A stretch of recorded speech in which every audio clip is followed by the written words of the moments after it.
Welcome to the Foul Play YouTube channel. And this is open mic number 128. A little bit of a special edition, I guess you'd say. Trying to cover these calls that we got from Jodi S Jail Calls. So I know Alice is here with me. I know Doc is going to try to come when he's got something going on, but he's going to try to come here in a bit. And I'm not sure where everyone else is. I'm sure busy with real life events. So anyway, welcome everyone. Morning, noon, or night, wherever you're at in the world. I know it's late for our Europeans, so we're not going to dilly-dally too much. I'm not going to go through the history again of everything that I explained last night.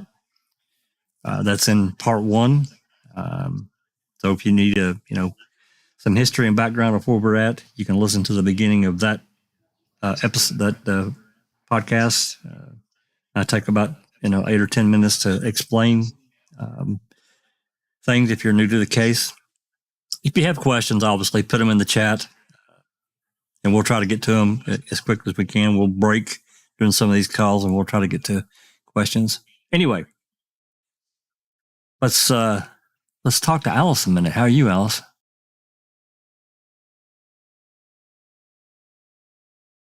Yeah, I'm all good, Jack. But it's bloody freezing here in Scotland. I mean, that's nothing new, but we've been threatened that we're getting the snow coming over the next few days. So I tried to think what that's going to be like. Well, all I can tell you is after what we've been through, and we've got more coming, just keep that shit over there, please. Thank you. Thank you. I think you are sending it our bloody way, so shut your face. Yeah, I think you're probably right. Yeah, I know we've got a storm coming, but I don't know what to expect out of it. Hopefully not another 1.5 feet of snow like we just got. So, but a lot of that's melted. Yeah. A lot of that melted, especially off the roads, which is always a good thing. It's still on the ground, but anyway. So, if you'd like to run through who's in the live chat, and greet everyone, then I'll get things going in the background here, and we'll get started. Yeah, we've got, if you want, I can see we've got Maz, we've got Travis. Hi, Travis. Nice to see you. We've got Gloria. We've got Rumor Has It. We've got the lovely Dark Side. We have Under Your Scars. We have Angie Dickinson. Hello, lovely. Nice to see you back with us. Andy B. We've got JD.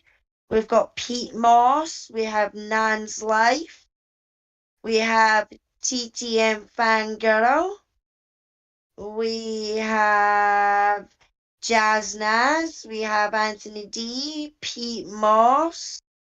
And that's all I can see so far. If I've missed your name, I do apologise. Maybe you're a wee bit further up the list than what I can see. So just put another wee hello and we'll get back to you.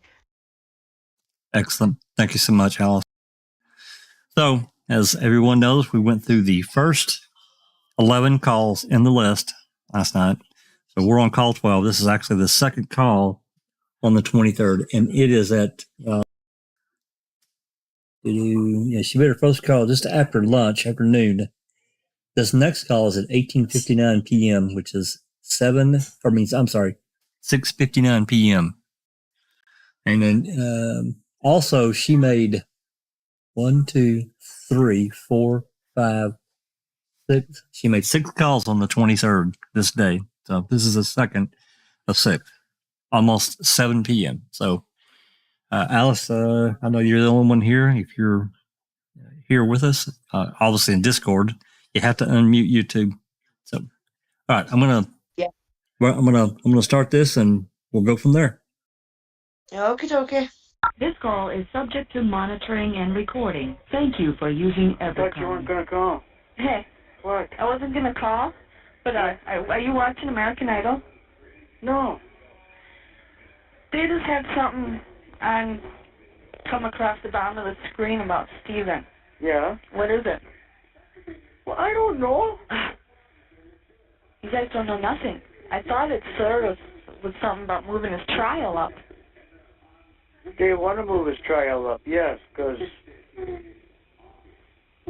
They think he's not, he doesn't have no attorneys. Oh, so that must have been what it was then. Yeah, because they think he's on his own. But that's not right. But he's not.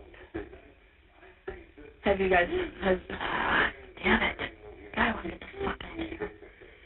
What? Who are you wanting? Huh? Who are you wanting? I'm wanting you. Oh. I mean, nothing. That didn't come out right. Yeah.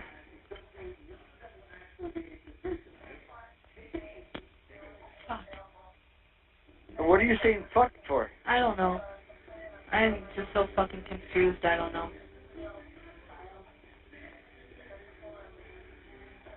I don't know.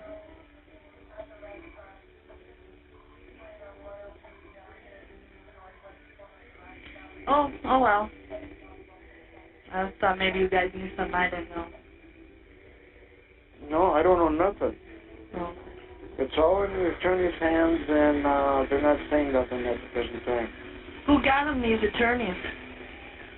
Who got him? Yeah. I'm not saying over the phone. Himself. No, it wasn't. Huh? Was it her? No, that I can say no. That's absolutely no.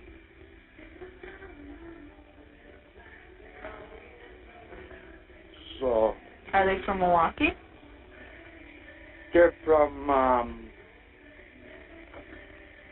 let's see here. Where was O.J. Simpson from? California. Okay, that's all I'm saying.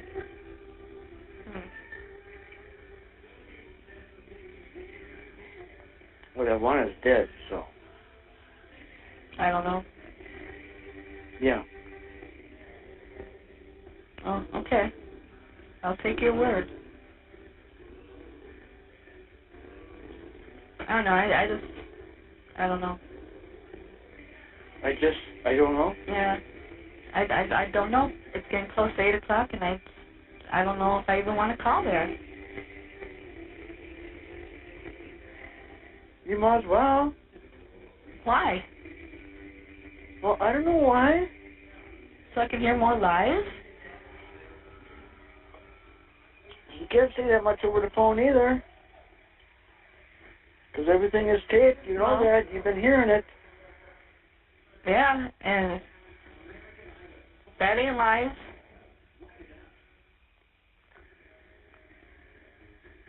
Well, another thing, too, they could take a tape and cut it and put it back together. They could, but it doesn't change the fact that he's telling her he loves her. What? Well, is he talking to you? No, he's not. You know what I'm saying? Yes, I know, but no. I won't put it past them. What the shit they're doing now? I don't know.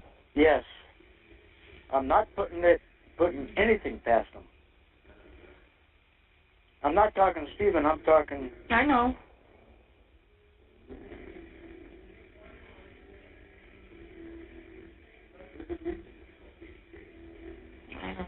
I don't know.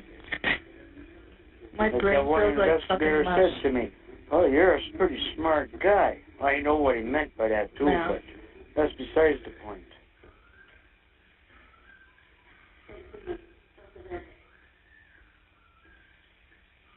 I don't...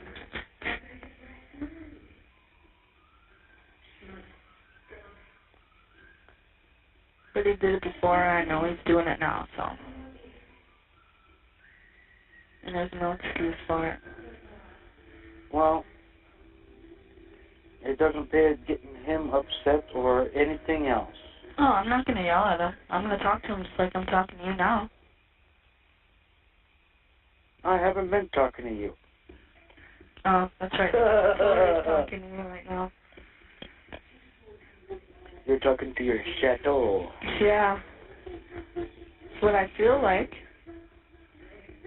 My brain feels like fucking mush. That's all I think about. Oh, yeah, I know that.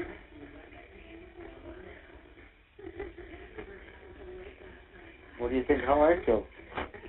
Yeah, but you're out there. Huh? You know, you can do something. I'm stuck in here. No, I was stuck there 7 years ago. Oh, yeah.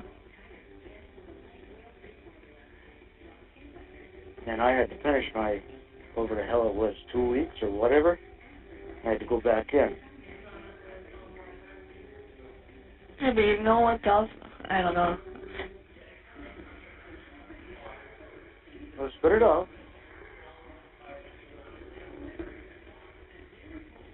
You don't want to swallow. Shut up. What? I just said spit it out. Get it off your chest.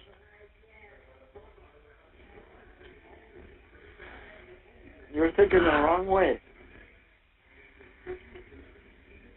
I can't see because look, no, I'm crying.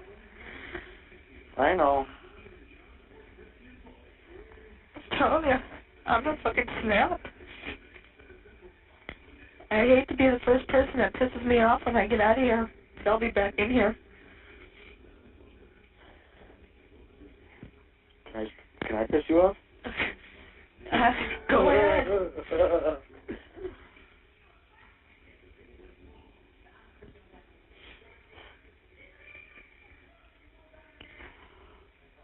No, that for me to piss someone off, that would take quite a bit.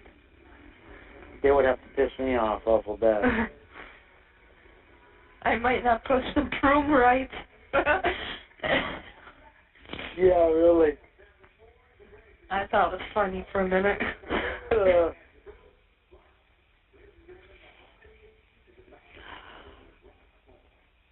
I don't know what kind of mood your mom in now, too. I don't know. Because I know whenever we talk, she listens. Yeah. I don't care. She knows. I already told her what I know about her calling her.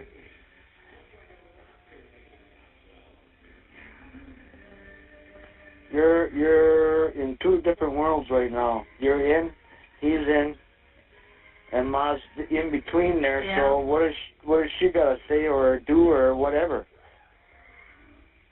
And I know she'd stick up for her son, but he shouldn't be putting her in the middle of me and her either by having her call her and telling her to go to her sister so he can call her over there. But then your mom shouldn't be talking about me to her either. I don't think Ma did. I think her daughter called her. And then she drove back over there because they're only 4 miles apart.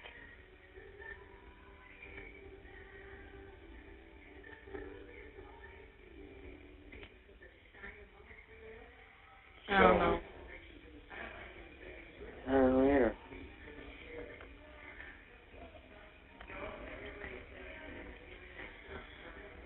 Alright, I just need a cigarette and a cold soda.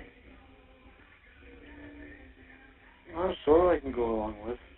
Yeah, a cigarette too. What? Yeah.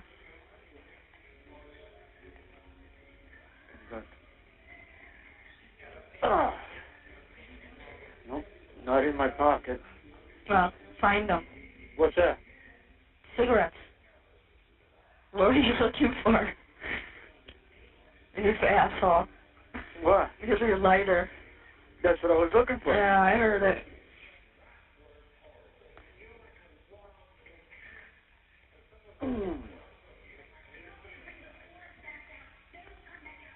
So I don't know.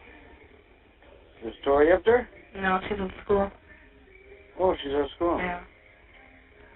But depending on how long Steve and I talk, if you want her to call, I'll give her a couple of minutes off that calling card. Well, you get more than one phone up there. Yeah, but that way she doesn't have to call collect. Or, oh, yeah, I suppose. Why? But you can't use the calling card at the same time. It'll say cards in Well, I'm you. not saying using the calling card. Oh. Well, then there'll be 3 calls today. Whatever. It'll be around 8 when they come up. Huh? It's around 8 when they come up. Your calling card? Them. Yeah. I'm hoping it's up here around then. Otherwise, the call's going to be late, and who knows if he'll even be on the phone with your mom.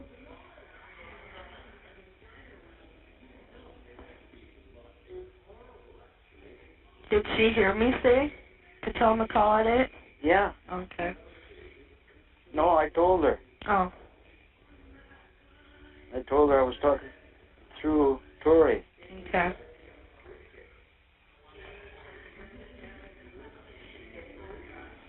No, she comes up from school around 8. The girl with the calling cards gets back here at 7:30. And if there's a female up here, hopefully she comes up right away. Well, how long does Lori got? 6 months? I don't know. That's who got waiting for with the calling cards. Yeah. I don't know how long she has. She might have more. I think it might be more. I don't know how long. Well, it doesn't make a difference. Oh. I can find out tomorrow. Yeah. Or even tonight. Yeah. All I have to do is call Linda. I know. I heard.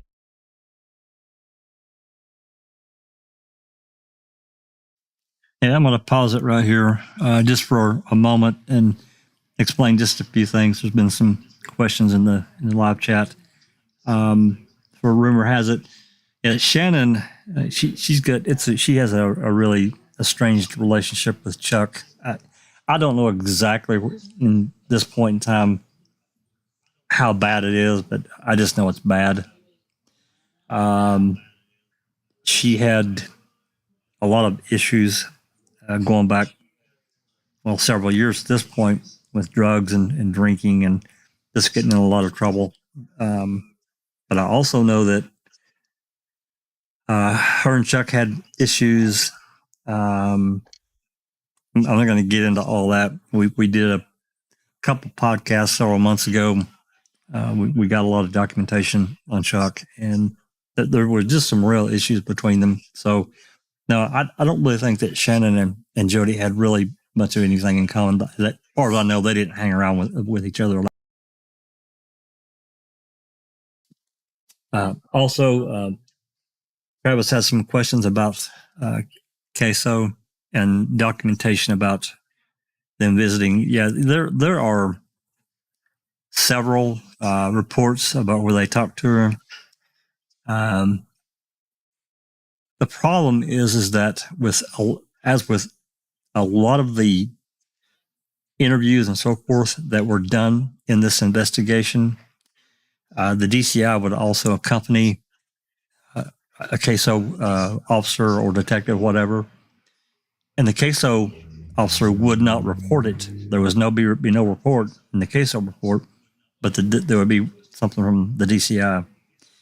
I know that there's a recording of an interview in early November 2005 that I'm still trying to get. I'm waiting on the DCI to give it to me. That there's no report in CONT. However, there is a DCI report, but we don't have the header. And the header is where they list where the recording is. When they submit the recording, the header is gone. So it's really, really irritating. So I'm trying to get that. I do think that I also think that there is potentially conversations that they had with her that are undocumented. I can't prove that, but as many times as they went after her, I believe it. Alice, we've had a few more join us. You want to greet them? Yeah, sure. And we've also got Susan who's joined us on the panel as well. Woo-hoo. Hey, Susan. Hey, Susan, how you doing? Hello. Oh, I'm fine. I was napping and overslept. I'm here. Naps are underrated. They're totally underrated. Yeah, no doubt. We've got I'm all refreshed. good. That's good. We've got Colette and Bethany who's joined us. Who else has joined us? Anthony House has joined us. T1 has joined us. Audra M has joined us. Mary. Mary. Yep. Yeah, Mary. Nice to see you. Ronald D. Jennifer. Hi, Jennifer. Jeff Jones. Hey, Jeff Jones. We've got Marty H. Hi, Marty. And I think that's us got everyone so far. Pete Morrison, Jazz Nuts. Double D. Oh, Double D. Is Double D popped in now too? Hi, Yeah. Double D. Nice to see you. Hello there, Double D. Great to see you. Thank you, Alice. Yeah, so this is a kind of an interesting call that you can tell that they're talking about some stuff that they don't really want to talk about on the phone because they know it's recorded. So it's always interesting. So hey, there's Allie Softball Life. Thanks for coming. Okay, well, we've got looks like just a very short amount of time left on this call. Let's go ahead and finish it up. What? She's her sister-in-law, ex-sister-in-law. Well, yeah. Yeah, I heard. Well, I gotta keep in the groove somehow. Yeah. Everybody knows about me. I mean, whatever. Yeah. What's going on with Shannon? Do you know yet? She wants to get out tomorrow. And how is she going to get out? She is not. Shannon called Carla about 4 times today, and Carla got pissed off the 4th time she answered it. But she's putting in a request to see if she can get out to go to the funeral. They're not going to let her. And then I think Carla was going to go and call down there and talk to Mary or whoever and tell her no. Yeah, it's got to be her immediate family, like mom, dad, brother, sister. Yeah, well, to her that would be, I think... Cousin. That's not immediate.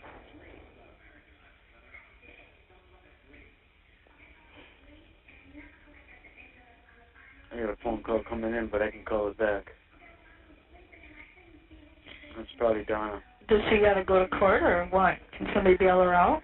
I think she gets out on the 6th, or she goes to court on the 6th. Hopefully she goes to court on the 6th and doesn't get out when I get out. Does she know I'm over here? She doesn't even know me. I don't know. No, I don't think she ever saw you. Well, I'm sure she's getting an earful about me over there now. Because she was, I don't know, when was that? Well, beginning of winter or some damn thing. She stayed here for 4 days. Yeah. You have 1 minute left. Then I put her up for that hotel for a month. Yeah, that was before this shit happened with Steven. Yeah. Yeah.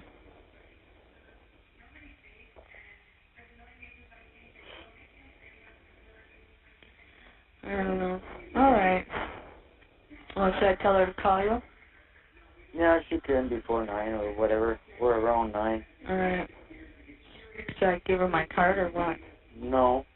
You have 30 seconds left. That's your card to use. There's 2 of them, though. 2 of them for 40? Yeah. Well, then you might as well use them. Well, I suppose that way I can call your mom, too. All right. I'll see you on Sunday. Okay. I mean Saturday. Yeah. Isn't that what I said? So. Okay, good enough. Thank you for using Evercom.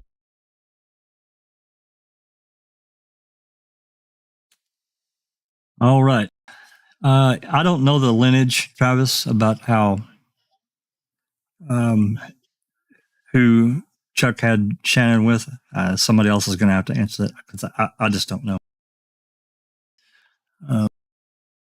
Hey, West Virginia. So anyway, any questions, comments about that call? If not, you guys can talk for a moment amongst yourselves, and I'm going to move us on to the next call.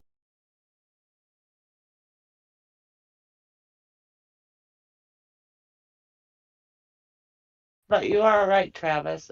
Shannon and Carla are Chuck's daughters. And then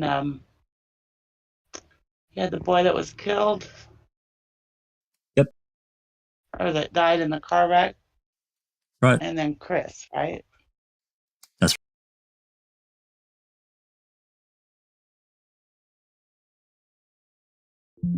So I guess he had 4 children.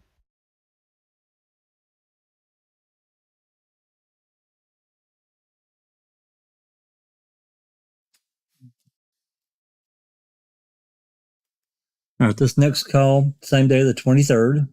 And, you know, I want to comment before we move on, talking about lawyer. They mentioned we're talking about lawyers earlier. At this point in time, Stephen had his money, so he didn't qualify for public defender.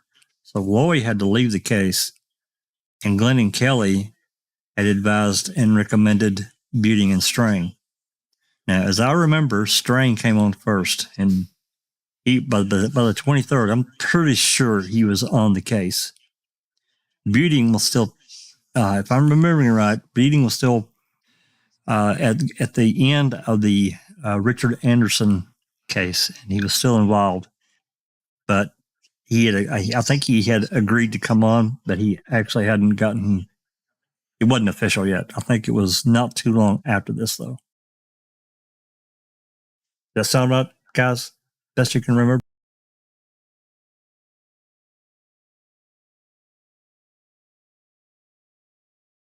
Yeah, I think so. Yeah. I think that's right. I think Dean was on it first, and then Jerry came on board. Yeah. That's right. That's right. But Lloyd was gone by this time, and String was his lawyer. And also at the same time, if everyone remembers, the Hallbox filed suit to take his money from him. That's kind of screwed up, but for wrongful death. But he hadn't been convicted of anything yet. Hadn't even been a trial. They also talked about moving the trial up. I know that initially Stephen's trial was scheduled for the fall, like October of 2006, but of course, as we all know, that got changed. So anyway, that's Double D's asking, do you have any calls for the 4th?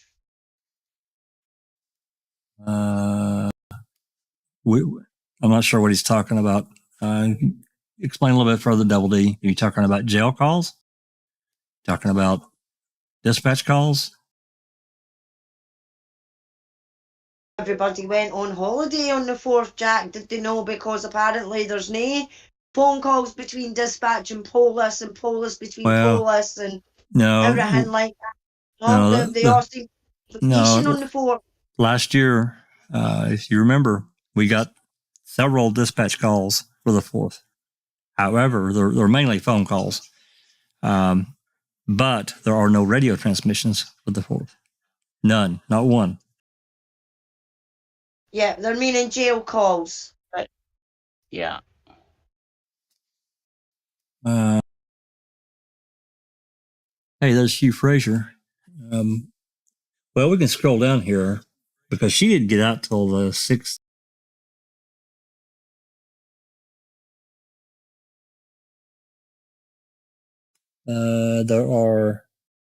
There's one call on the 4th, as you can see there. It's right there. At around noon on March 4th.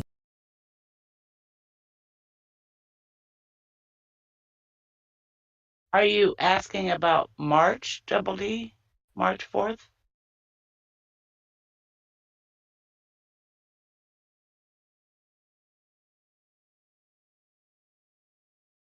Yeah, I'm not entirely sure.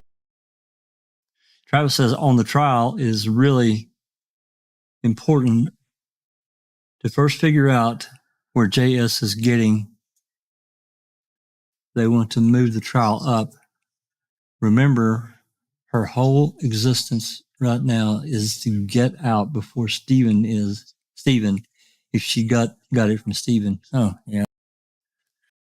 Yeah, there was a lot of that conversation that, we've heard off and on in several of these calls, these new calls that he's talking about Stephen potentially getting out. Yeah. Well, anyway, we're going to go ahead and start this next call. Double D can reply to us when he gets a chance. Okay. So this one again, this one is at on the 23rd, a little after 2015. That's 8:15 p.m. So let's give this a listen. Based on the number dialed, monitoring and recording. Thank you for using Evercom. Thank you for using Evercom. The number is now being dialed.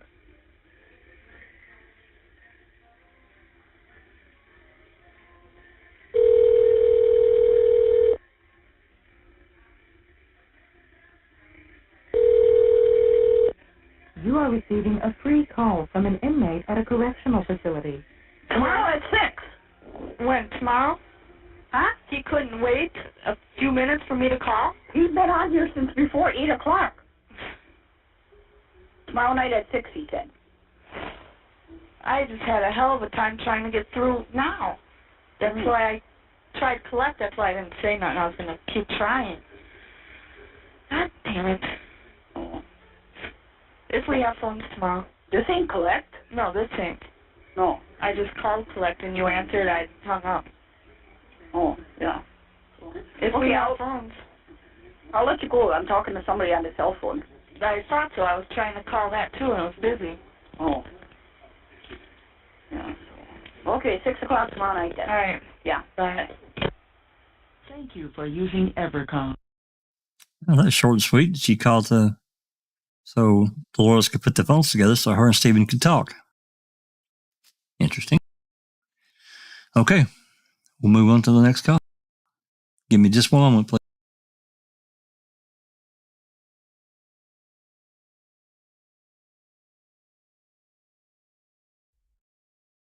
Double D is saying, I was wondering about the 4th, the day there was no radio.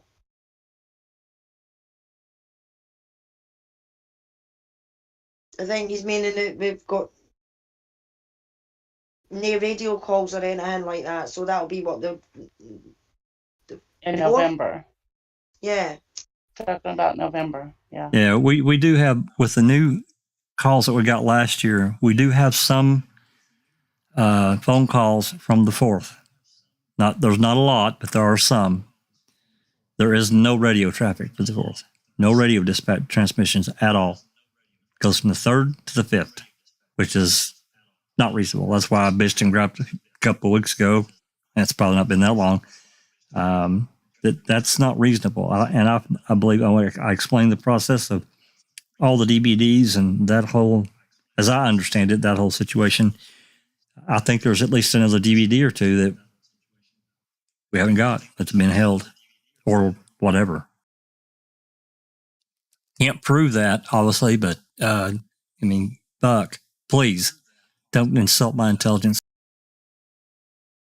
and everyone here listening. So, alrighty, this next call, still on the same day, the 23rd. This is right after she talked to Dolores. This is at 8:27 p.m. And, if this is a Tory call, then, we may just move on, but we'll see. Because I don't know. Damn it. Okay, there we go. I'm going to start the call. This call is subject to monitoring and recording. Thank you for using Evercom. This is a hang up. For using Evercom. Okay. That was easy enough. One moment, please.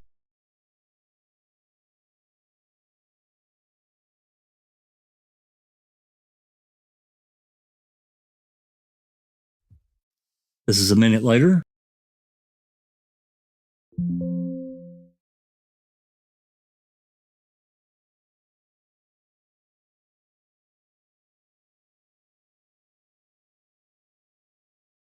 Okay.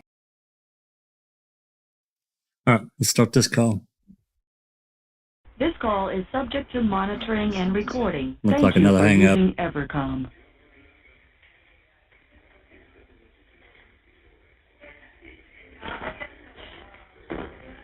Yeah, Thank you for using Evercom. she hung up whatever's going on.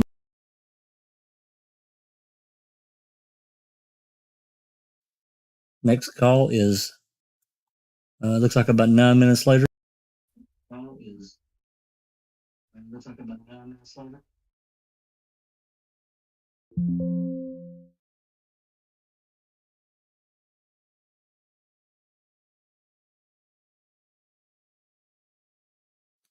It'd be so much easier if I had 2 or 3 months. All right, let's try this one. This call is subject to monitoring and recording. Thank you for using Evercom. This is a full call. Hey, What? who's your mom talking to? I don't know why. Did you get my message to her? What message? Didn't you get it? I called and told you to call her and tell her to keep talking to him? Yeah. Did you call and tell her that? Yeah. What'd she say? But you never called. I called you back and told you tell him in 10 minutes. I never heard that. Oh. That's a call right there that we don't have. It's not in here that I'm aware of. You guys have been following along just down the path, exactly what I got. So, all right, moving on. Oh. Because when I called, they had already hung up. And for some fucking reason, these cards ain't working right. That's why I called you collect. I was trying to call you with them, but it keeps saying your line's busy. Were you just on the phone? You got a call waiting. I got caught waiting, plus I wasn't on it. 2840 I was on it, but I still got call waiting. I call your house phone. Oh. And I even called your cell phone. Oh. That never rang. But, she's on the phone with somebody, talking to somebody on his cell phone. I want to know who the fuck it is. Lloyd. Okay. Who's on her house phone now? I don't know. Because Tori's trying right now. Your phone with my calling cards. My phone? Yeah. I'm on my phone. I know you are. Because... Huh?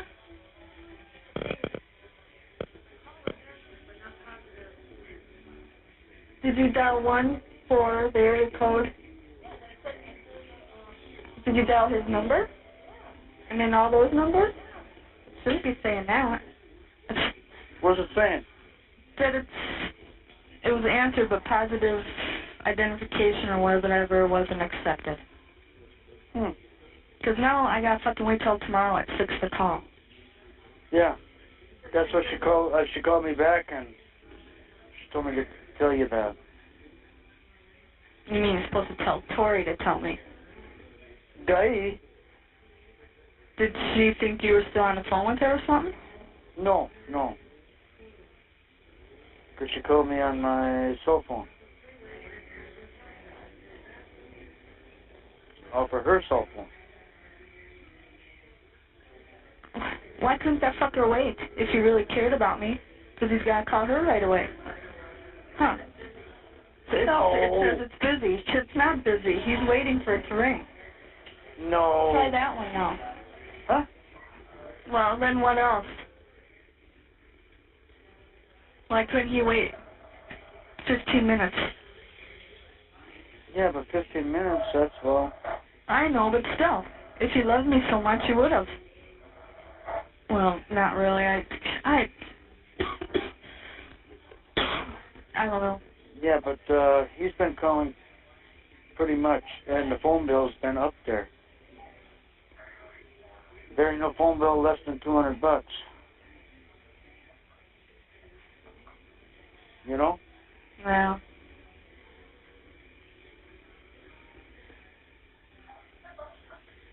God damn it. She's trying the other card now. Well, here, you talk to him, and I'll wait. So here she is. Yeah.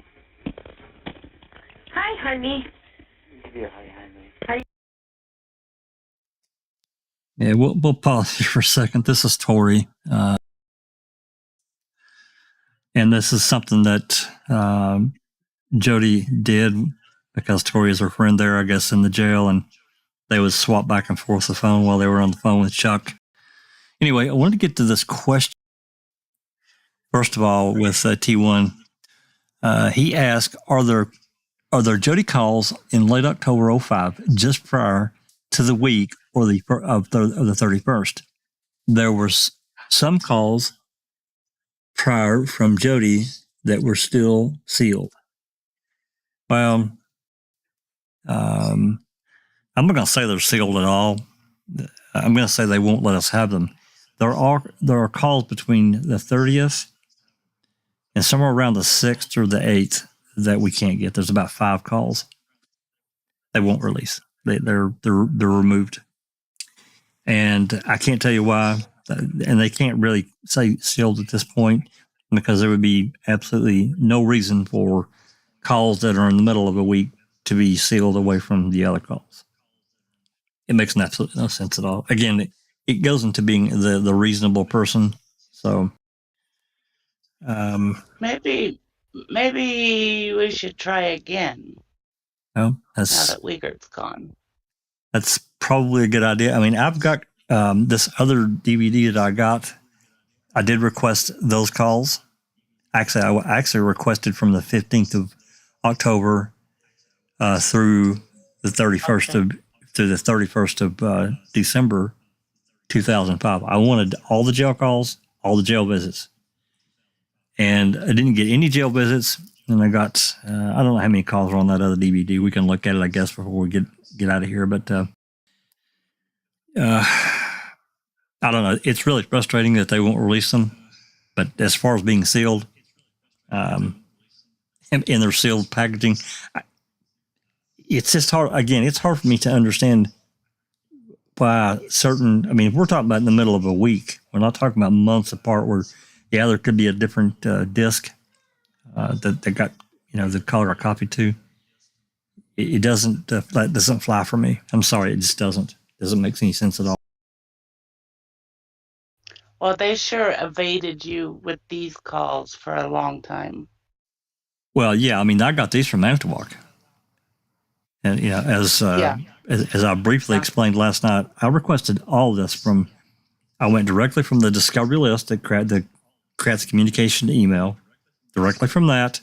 The Jodi calls are separated. They're split apart from Stephen's calls. They have their own list. And that's what I requested per date. And they literally sent me Steve's calls labeled as Jodi. Not one call is Jodi. Not one. So they should have the exact calls that we're listening to now that I got from Manitowoc at minimum. These are in February, March.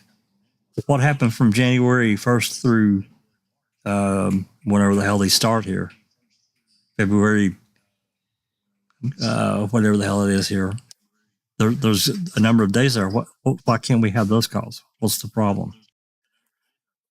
It tells me that she probably was saying things on the phone to Chuck and possibly others about these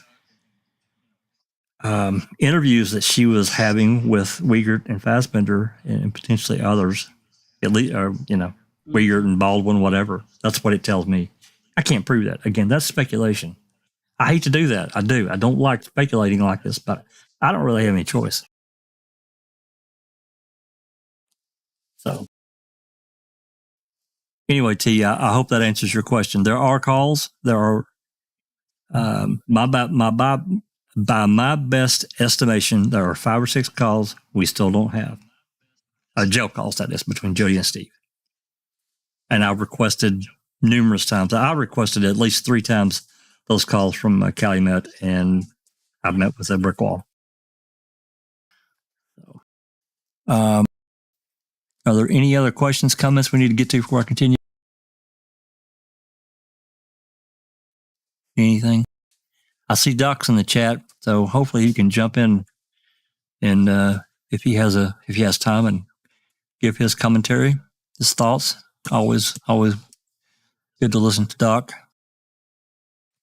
I don't see anything else, so I'm going to continue on with this call. How you doing? Okay, I guess. Okay, you guess? How was your 8 hours today? Where did you start that yet? Yeah, I started that yesterday.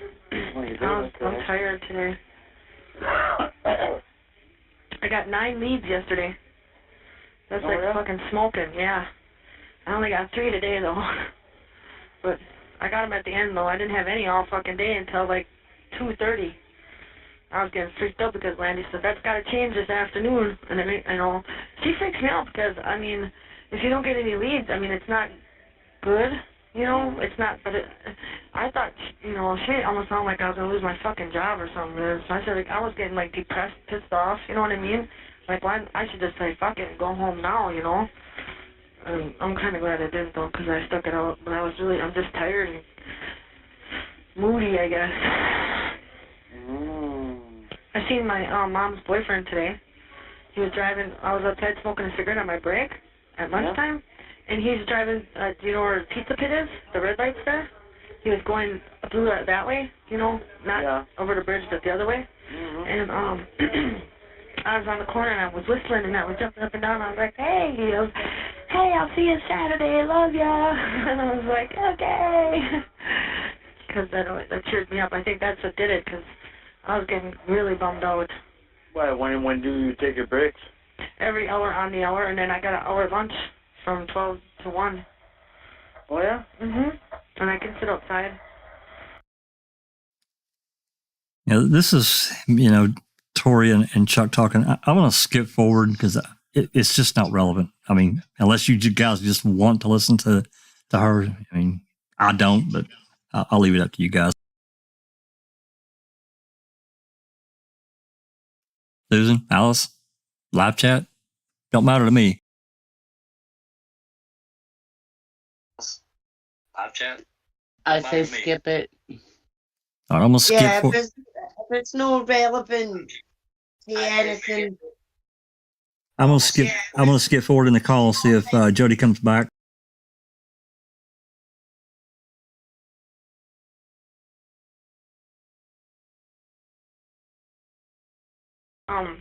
I know all my mathematics as far as like division. Okay, now I got full time. Yeah. Yeah, and I'm still on a lower. What color? What color what? Cigarettes. Oh, I shake. You want a Whopper from where? Burger King. Burger King? I think Jodi comes back on. Or a fish sandwich from McDonald's. And French fries. And a chocolate shake. Oh, yeah? I'm getting... Jodi's looking at me like fucking daggers and shit. I didn't hear like, Jodi. that's what I know. Motherfucker! Yeah. Thought that was her. Come back on here in a second. I'll chuck it on your bed for you. I'll regurgitate it like the wolves do for their puppies. Fart at her. She farts at you. Beds like that. And she every time I come home. On here. Oh no, I don't. Excited? Excited. Excitable. Tomorrow at lunchtime. Yeah, I guess I just misheard. I apologize. So, all right, I'm gonna skip and we're gonna move on. All right.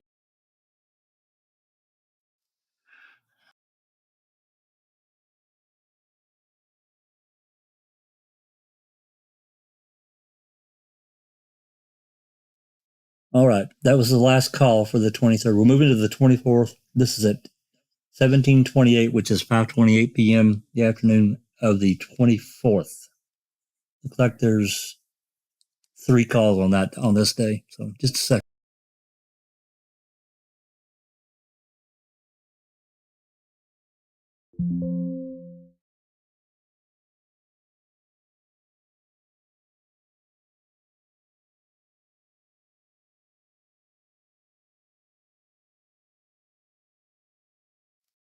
All right. All right, here we go. This call is subject Based on the number dialed. You have 40 minutes remaining on your card. Thank you for using Evercom. The number is now being dialed.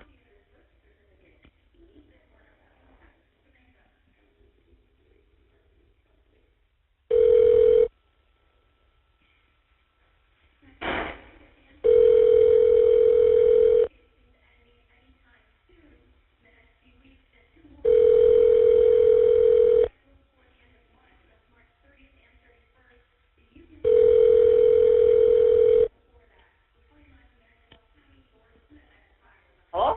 You are receiving a free call from an inmate at a correctional facility. Hello?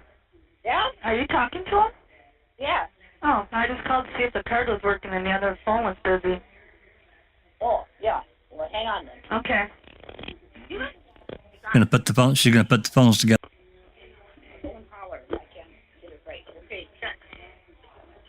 Hello? Hi, Abby. Yeah. It's about time. Yeah. Yeah. So what are you doing? Nothing. How long was I supposed to hang on the phone last night? Half an hour? If you cared, yeah. You said 8 o'clock. Well, I can't help that now, can I? I don't know. It's not. Would you rush off so you could call her right away? No, because my bill's high and shut off again. Huh? Hello? No. I can't call her. You can call her at her sister's. Oh, yeah, I know. I hope you guys had a nice laugh at my expense. Yeah, I heard you guys laughing because I found out you want to slip your dick into her. Oh, I suppose she wants to wring my neck. Hello? I can't hear you. I can't hear you. I still can barely hear you.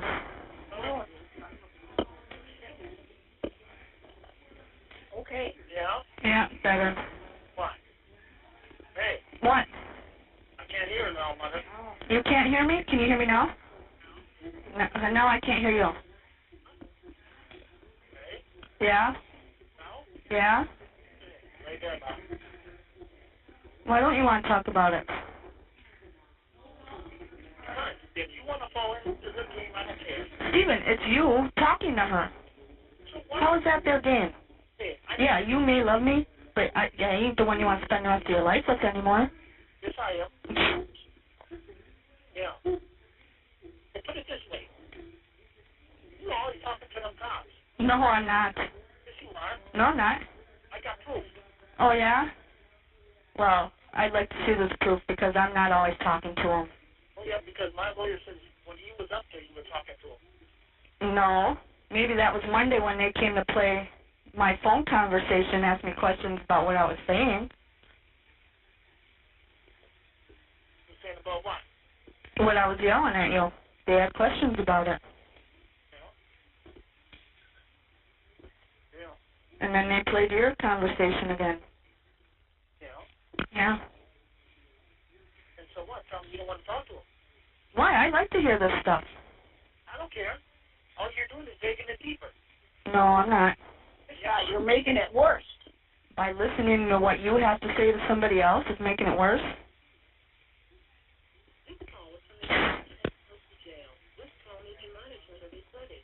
Yeah, because then they turn you against me, then you say shit. No. You're doing it yourself by telling her you love her and you want to spend the rest of your life with her. I don't care. That's the first one. I don't hear you. That's the first time. The first time what? Of course I talked to her. And you want to spend your life with her? No. I don't love her. Then why do you tell her that? We already went through this. You told me you loved me too when you really didn't. I don't love her. I love her for a friend. No. Yeah. Afraid so. Then why do you sit there and fucking talk about me to her all the time? And not good shit either. It's none of her fucking business I got 2 years probation. Hello? I gotta talk to somebody. Who do I have to talk to? Nobody. Do you know what the fuck I'm going through here, Steven? With this bullshit with you? And them wanting to come up here all the fucking time and get something from me that I don't have? Besides Teresa's mom wanting to come fucking talk to me, I have fucking nobody to talk to. Nobody comes up here to fucking visit me. Well, who the fuck do I got? You got that stupid cunt coming to see you. Yeah? I've had 3 fucking visits in 4 months. Yeah? Yeah. They took my fucking rings away. Right. Who cares why? Why? I don't know. You let them. No, because they're not wedding rings. What are they? Not wedding rings. They're engagement rings, ain't they? Can't have them. Why? See? Keep on fucking with them. They'll fuck with you. I ain't fucking with them. You ain't fucking with them. Why the fuck are you telling them all of this shit then? I ain't telling them nothing. Why is it coming back to me then? I don't know what's coming back to you. Lawyer said that's up to you. No, in fact, if you don't want to talk to him, you write that out to the defender's office and tell him you don't want to talk to him no more. Who's that brain? It's too fucking fused. It's too confused. All you have to do is write a letter to him. They probably wouldn't get it. They didn't get the letter that I wanted to speak with Kitty. Well, you write him a letter and I'll call him. And put a stop to it. I get out in 9 days. Yeah, you get out 9 days. And what they could do some damage in 9 days. That lawyer said she's not supposed to talk to him. Yeah. My lawyer says you ain't supposed to talk to nobody. I told him I can't handle it. You? Neither can I. I sit here and fucking cry every goddamn day. I can't hear you. I said I can't either. I can't hear you. Ready? Yeah? No, yeah. Right there, mother. She's not talking very long. That's right. Yeah. It's up to you. If you want to talk to him, you talk to him. I don't talk to him. One time when you talk to him, I just show me. I don't give a shit no more. I don't talk. Well, I know you don't because that's what you told Debbie too. Yeah, because you pissed me off. You're always talking to him. No, I'm not. I'm listening to them. I don't have nothing to talk about. So why are you even talking to him? I want to hear what they have to say. Here, I'll tell you what you want to hear. What? All you have to do is ask me. Yeah, I talked to Debbie.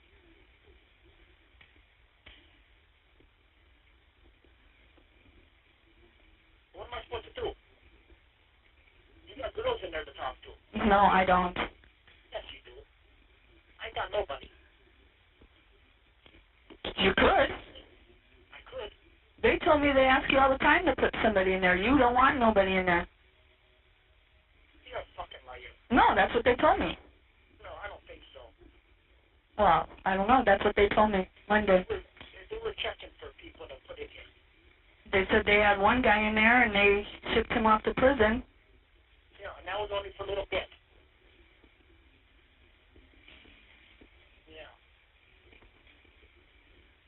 If you cared, why did it take so long to send me a letter? Don't know.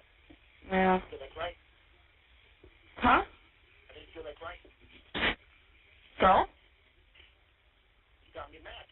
So? I'm mad. I don't feel like talking. Talking to them cops. Anything to do with them. I don't give a shit. They don't come talk to me. They ain't no better. I want to talk to them. My lawyer says nobody should be talking to them. All they're doing is trying to fuck everything up. They got this whole family fucked up already. They got Earl nuts already. You hear me? Yeah. Yeah, me and Earl went at it. Oh, I heard. Yeah, fucker, you hear everything. You know, Stephen, you gotta tell your lawyer that because that's a bunch of bullshit. No. I can't even talk on the phone and they know who I'm talking to. No, it's her. It's not me. Chucky told Tori. Tori told me that you would finally talk to Earl. I can't hear you now.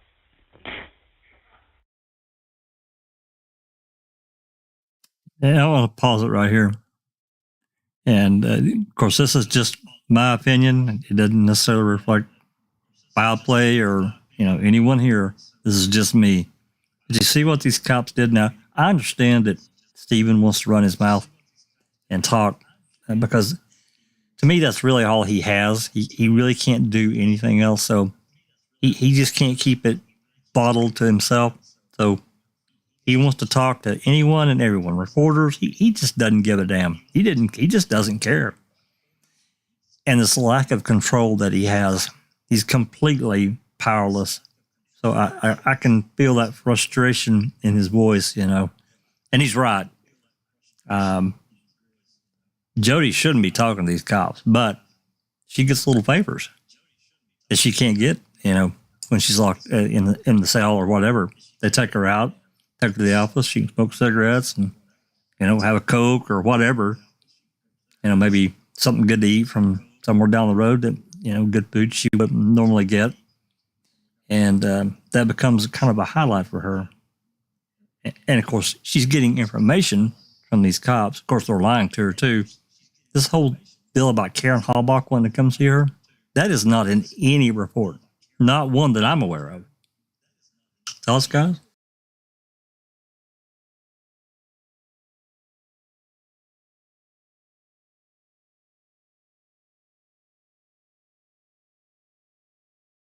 Yeah, I can see where you're coming from, Jack. About how they tried to mix it between Jodi and Stephen and the rest of the family. And it worked. And it worked too, didn't it? Yeah. Oh, aye, definitely. Even though she sits and she says on the phone, doesn't bother me. Obviously, it's bothered her, because why is she going nuts like that at Stephen? Why is she going nuts at Chucky about Stephen? You know, he's doing this, he's doing that. They told me he's doing this and he's doing that.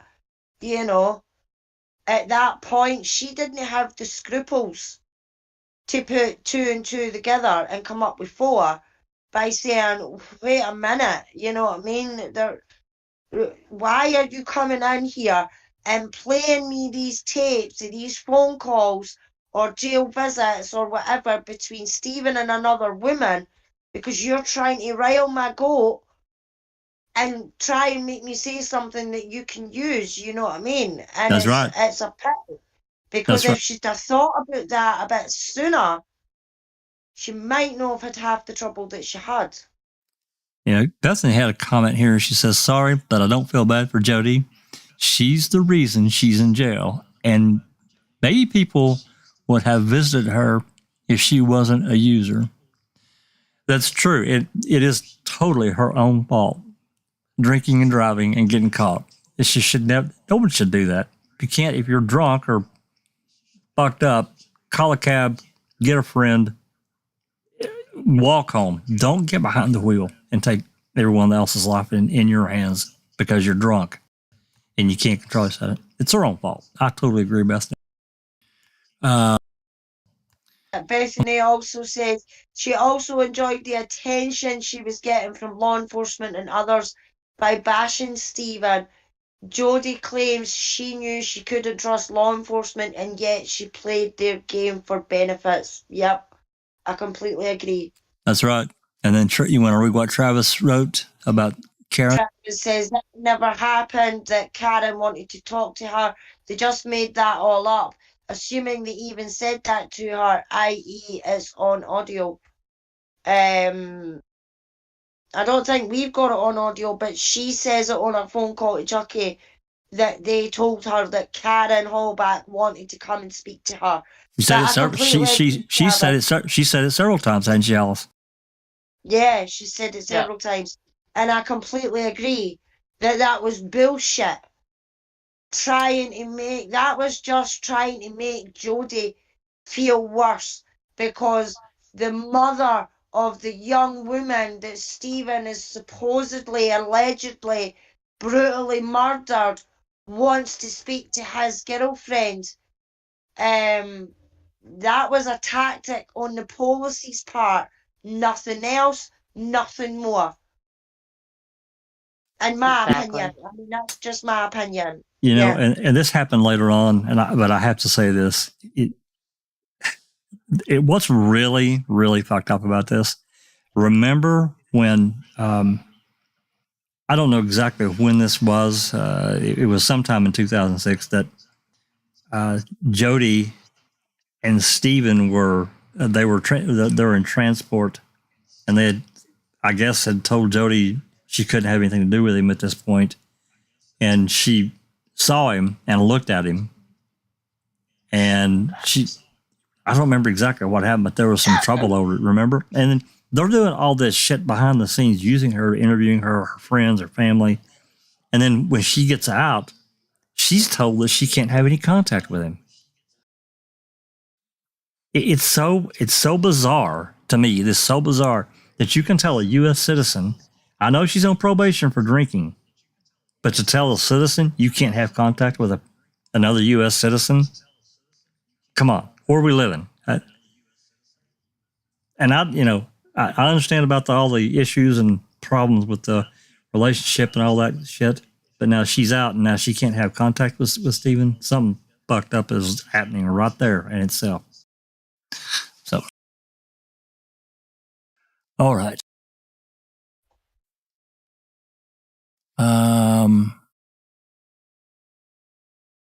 Hey, I see Lady Neverly's in the. Yeah, Lady Neverly's with us in the chat. She's probably still at work though. Hey, Nav. Hey, the West Coaster. Hope you haven't got any more snow. Anyway, Neverly says that she's selling herself out for cigarettes, soda, and a Whopper from Burger King. Is this revenge for Stephen and Debbie thing? Yeah, probably some, but again, yeah. I think it's what Alice said. She's enjoying the attention she's getting from these cops, these different investigators coming and getting her. Absolutely. Yeah, right, Susan? Yeah. All of the above. Yeah. Yeah, I agree. All right. Let's get back to the call. Probably cigarettes, the first thing. Oh, yeah, probably. Yeah, it looks like we're about halfway through. So this is, I'm going to tell you from my perspective, this is one of the rare calls that we have that we actually have Stephen and Jodi talking where Dolores has put the phones together. I think I know of one more that we've got. Anyway, let's get back to it. Can you hear me now? Yeah. Chucky told Tori to tell me that you would finally talk to Earl. I don't know. And that was all that was said. I don't know that you got into it. I just knew you talked to him. Yeah. I talked to him. No, he told me I was no good telling the bitch. I'm always trouble. That's because of the cops. I ain't doing a goddamn thing. Going to work, going home. They come to see you. Then you turn on me. Huh? Who turned on you? Who did? Who?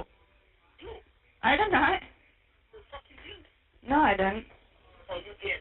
Why the fuck you talking to him then? I'm not. Well, you ain't. Quit lying already. I'm not. You ain't. So how many statements you made out already? Huh? How many statements you made out? None. Huh? None. The only statement I filled out is in the very beginning, saying that you talked, or Bobby was the last one to see her out there. And that's it. And how would you know that? Because you told me that.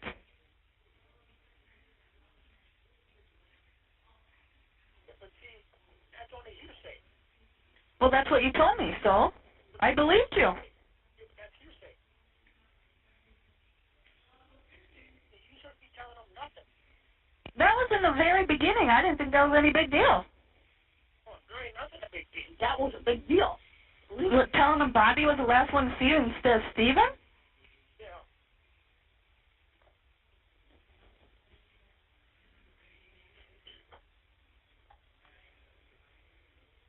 Yeah, then I slapped you. This call was from a Calumet County jail. This call may be monitored or recorded. Okay, I slapped you a few times. You're falling in right in their trap wherever you want to. Can you hear me? Yeah? What? Hold on. What? What? Hey. When you found that I ate that poison, why didn't you just leave me? Huh? When I ate that poison, why didn't you just leave me? It's funny. No, it ain't. Really funny. Huh? No, it ain't. I can't hear it, Mother. You're losing it. Know what you say? Why is that funny? Because it is. No, it ain't. It is true. The only thing is I wanted you. Huh? The only thing I wanted you. That's hearsay. Only. Why do you want me? I turned on you, remember? I'm trying to forget about it. We'll never be married. No? You already said that. Well, I plan on it. If I get out, I won't get married to you. No, you don't. You already said that ain't gonna happen. Huh? You already said that ain't gonna happen. Well, you keep your mouth shut from now on. It will happen. No, it won't. Yes, it will. You know. And Uncle, who wrote this letter What letter? that you just sent me? Which one? You only sent me one. This last one, I got it yesterday. What color paper is it on? Which one? There was 2 or 3 in there. Oh, there's a yellow sheet and a white sheet. I did. Who wrote the envelope? Oh, that was written a long time ago. Who were you writing this guy? Nobody. That was, Beth gave me the envelope. That was for her rent. Because I didn't have envelopes. And that's why that's big like that, to try and cover up that address. That was the only envelope I had. Yes, I would like to always hang on. Put it this way. I really do love you. Do you think you get a letter today? Yeah, finally. Could you get another one too? Yeah. Do I believe it? I don't know. I went out this morning. You'll prove it? Why would you prove it? You always tell me you have nothing to prove. Because you never believed me. Huh? You never believed me. Why should I? Why should you? I believed you once. Well, And that was a lie. it was on that first. Well, this is only now. You're probably saying this because you think I have something to fucking tell. So you want me... Now, look, hey, let me put it this way. I won't give a shit if you turned on me. Yeah, you would. No, I won't. Because you don't care about us. No, hold it. I don't care. Thank you. Hey, my lawyer is the best one around. Yeah, who got it for you? Huh? Who got him for you? Who got him for me? Yeah. I did. Mm-hmm. I went to my other lawyer, Steve. Now. So when's the last time you called her as your sisters?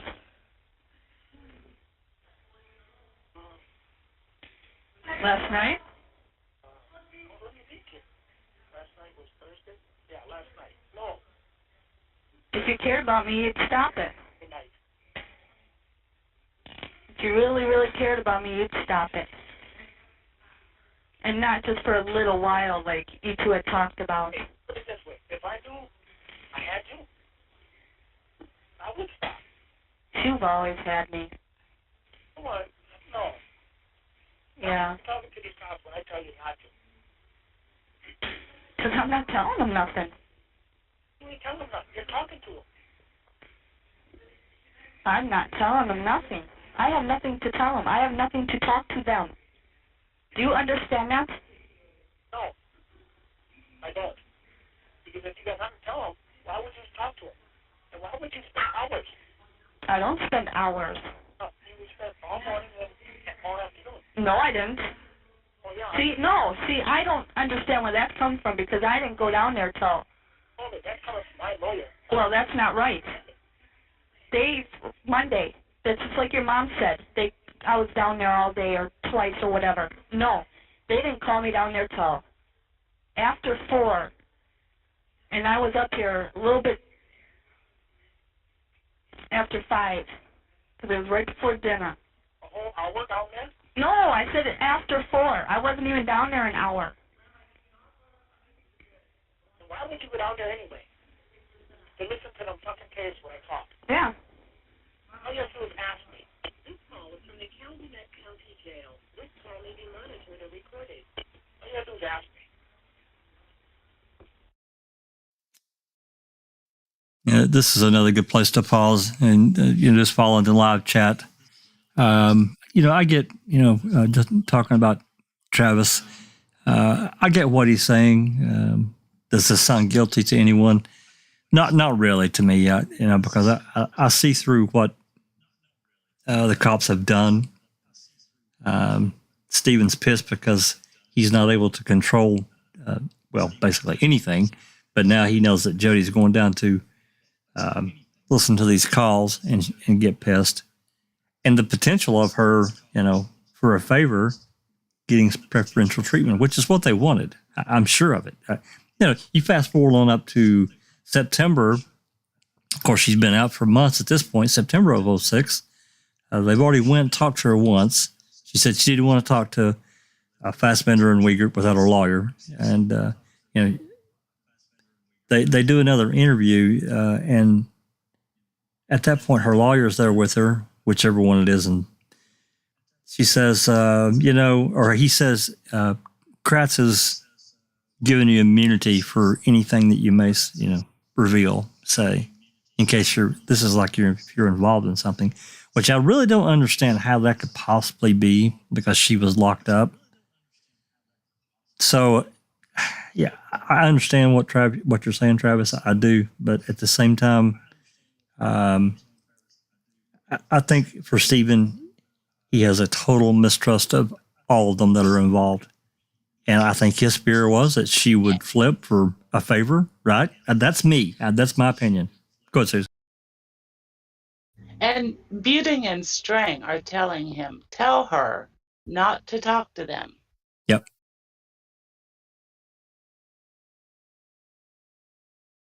Yep. I totally agree. But I do get it. But I think his fear was that she would flip, to get out early or whatever. And I think it drove him crazy. I think he was really fearful. That's my opinion, though. And I accept yours. I do. Hey, there's Kay. Hey, thanks for coming, Kay. And we had another one come in. I saw R. William and, oh, goodness gracious. Lord Bucko. Hey, thanks for coming. Anyway, and one more comment I wanted to read before we moved. Yeah, Allie Softball Life says, as pissed off as Jodi is about Steven talking to Debbie, he was just as upset about Jodi and Chuck talking. Law enforcement used that to their advantage. Of course they did. Anything for an advantage. Anything to flip anyone close to Steven to say, he hung people or he had some kind of secret fetish, anything that they could use as a character assassination. Again, that's just my opinion. But anyway, Alice, Susan, any more comments that you guys want to make before we move on? No, all good. Just agree with everything that you've said, Jack. I mean, they tried to put the boot in and stir things up, something awful between Steven and Jodi and everything like that. But if she'd have just kept her mouth shut and refused to see them, then she wouldn't have Steven pissed off at her. Which eventually she did, but she talked to him numerous times. Most of it's documented. I do think that there's, like I said, I do think there's some that's not really documented, but we'll see how that turns out. Anyway, Steven's got a bloody cheat though, because when he was told to shut up and all, he didn't shut up. He kept talking. That's right. On the phone to his lawyer. The lawyer's like, shut the fuck up, Steven. don't speak to them. And he's like, blah, blah, blah, blah, blah, blah, blah, blah, blah, blah, blah. You know, and that's with his lawyer on the phone. So, but I can also understand his frustration because things are getting leaked. The police are coming back with new things. Jerry and Dean are finding out about it. Then they're going back and telling Stephen. And then he's getting pissed off because it's detrimental to his case, or could be. You know what I mean? So he's still got a case and all that going on. And she wasn't thinking about that when she was talking to them. And as Neverly says, at that point, it's like she would have done anything for a fag. Just to, I mean, you probably would. I mean, I've never been in jail myself. Maybe it is that type of situation that you would just go and talk to people that you wouldn't really want to talk to just to get out of your surroundings for half an hour or an hour. You know what I mean? Yeah, you know, and she's clearly got an addictive type personality. She's addicted clearly to alcohol, cigarettes, nicotine. I don't really think she did anything else. I think it was her kind of her thing. So she definitely has an addiction problem. I don't know. I've never been in that situation. Maybe I'm being too judgmental against her, but I don't think I am. I mean, I do think that she was smart enough to understand, at least, maybe not in the very, very beginning, but I think kind of quickly afterwards, she understood that they were after Stephen through her, and she used it to get, a few little favors. But I also believe she should have just kept her mouth shut, and dealt with it. So anyway, Double D made a comment. I think the jail calls from Alex Murdoch would be interesting as well. And yeah, they sure as hell would. Absolutely. I don't know South Carolina's open records request statute, so I don't know if those would be available or not. Anyway. There are calls. There are jail calls with him online. Google is your friend, Double D. I don't know what channel they're on, but yeah, there's a lot of Murdoch calls. Oh, there you go. Yeah, I knew that there were some, but I didn't know how many. Excellent. Yeah, there you go. Google is your friend. All right, we've got just. I don't know how many either.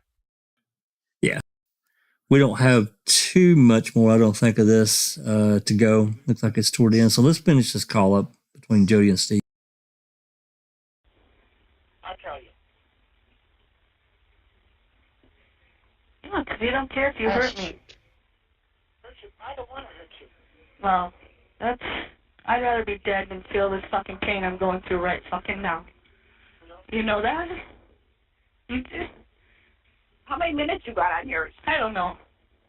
I don't know how long we've been on the phone. So 20, 25 minutes. 15, I don't know. I think before 25 after, and it's almost 5 2. No, I called you at 5:30. Is that what it was? Yeah. 20 minutes. Not even 20 minutes. Yeah. This is the first time you used that card? Yeah, well, last night. Now it's only for a second. Yeah, look at how you wrote me in that letter. There's hardly no love in there. No, because that's all questions. That's everything that's in my fucking head right now. I don't fucking sleep because that's all I think. Well, why don't you get your brain straight then? No, the biggest thing in my brain is you talking to them cops. I have nothing to fucking... That's what's in my brain. With you. See, I don't want nobody who's going to talk to them cops. I ain't talking to them. I hate cops. I know that. And I ain't talking to them. Damn it. Some fuckers are setting me up and you're still talking to them. No, I'm not. Oh, what? See, you keep saying I'm talking to them. I'm not talking to them. They think I'm hiding something. I'm not hiding anything. So why don't you just tell them to fuck off? I plan on it. that one day they show me that letter. Just tell them, no, you just make out a thing where you don't want to see.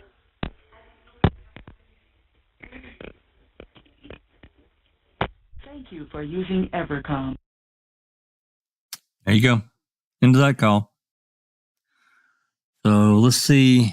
Yeah, I'm not sure. Yeah, there's been some comments there about the Murdoch case and the jail phone call. So I guess, yeah, Google it and see if you can find it. Okay. All right. Doc Jack has joined 61. us, Jack. Hey, Doc. Hey, Doc. How are you? Hi, everyone. Yeah, I've been listening to the calls and I just want to make a couple of quick comments. They are excruciating to listen to. There can be no winners in a situation like this. And unfortunately, I agree with you, Jack 61. I agree with the panel and people in chat. This is exactly what law enforcement wanted. A series of very heated conflicts. You have a look at the situation that Stephen finds himself in, right? He's got an incredible degree of mistrust of his brother, Chuck. Chuck and Jodi are clearly, in my opinion, overstepping the mark and being a bit too chummy. On the same token, you've got Stephen and Debbie saying inappropriate things. So it really is, to quote the classic, it's a clusterfuck of monumental proportions. There's no winners. It's just a horrible situation. And Mr. Kratz, who's listening to all these calls, as I said in chat, he's actually strategizing here. He's using this conflict to gain an advantage over Stephen Avery, and that's exactly what he did. Yep. Really appreciate those comments, Doc. And I completely agree with you that this is all being managed because they have all the control. Jodi and Stephen are locked up. So their ability to control is exactly this exchange we just heard. Law enforcement plays a bunch of calls to Jodi or keep getting her back in there and getting her pissed off.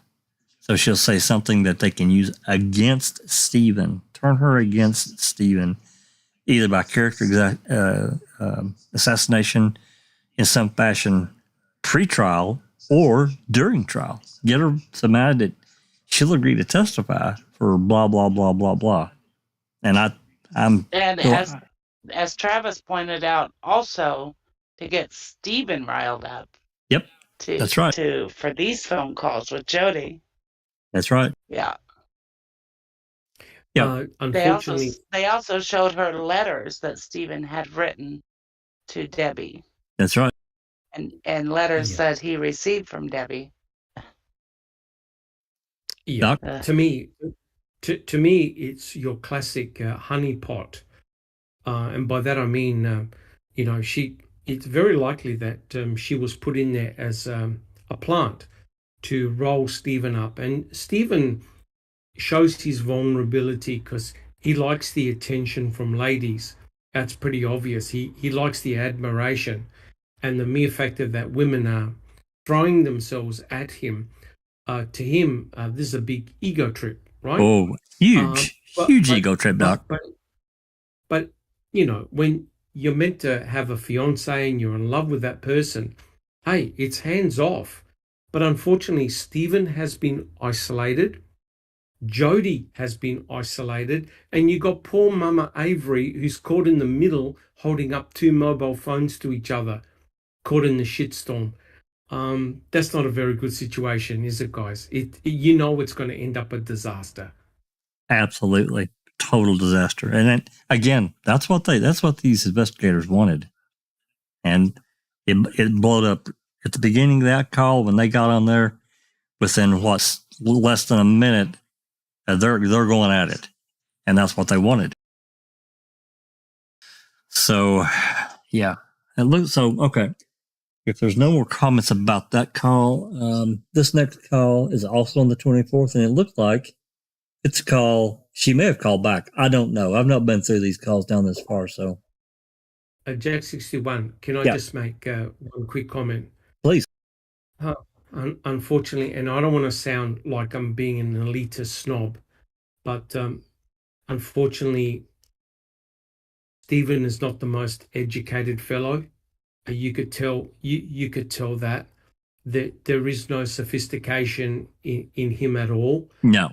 He had no ability to stop this tsunami of hate and vitriol that was coming his way. He didn't have the nous, right? Basically, he was protected to the best of his ability by his civil suit attorneys. Once they were gone, once that protection was gone, unfortunately, Stephen was basically naked. He was fair game.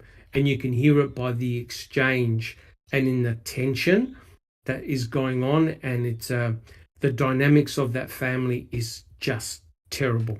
It really is. Yeah, he's reactionary to everything.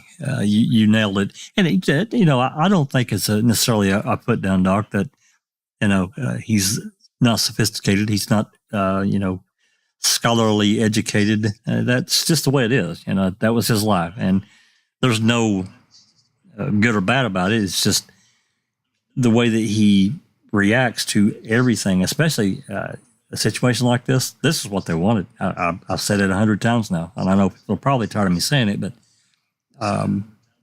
this reaction, and they wanted it from other people too. It wasn't just Jodi they were after, but Jodi was a real key because they were close. They did a lot together, living together, and so this was prime. This is prime target area right here to get at Stephen. All right, so Jodi makes another call, and I don't know if she calls back to Mom Avery. Let's give it a listen and see if this conversation continues. This is at 17:50. That's 5:50 p.m. in the afternoon. All right, here we go. This call is based on the number dialed. You have 40 minutes remaining on your card. Thank you for using Evercom. The number is now being dialed.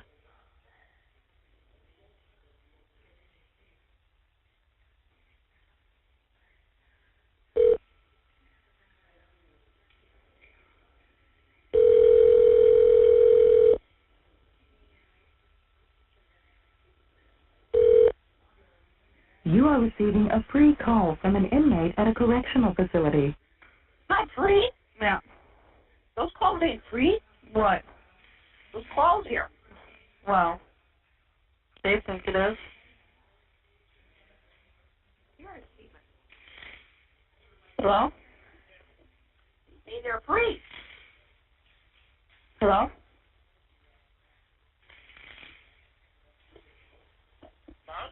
Yeah? What happened? I don't know. Yeah, we just got this shut off. Too much hollering on there, they said. Drown me. I know that. No, it ain't hollering. Yes, it is. It's talking about it.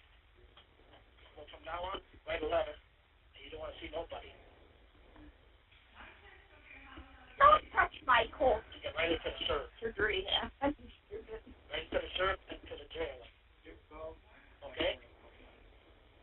Okay? Whatever, yeah. Okay. Hey, I love you. But then you're brave. You gotta prove it. I'll prove it as soon as you get out and I get out. I'll prove it. When you get off with her, Stephen, I want to talk to you. You hear me? Yeah. I'll prove it to you. Yeah, just like I thought I was part of your family. You are. No, I ain't. Yes, you are.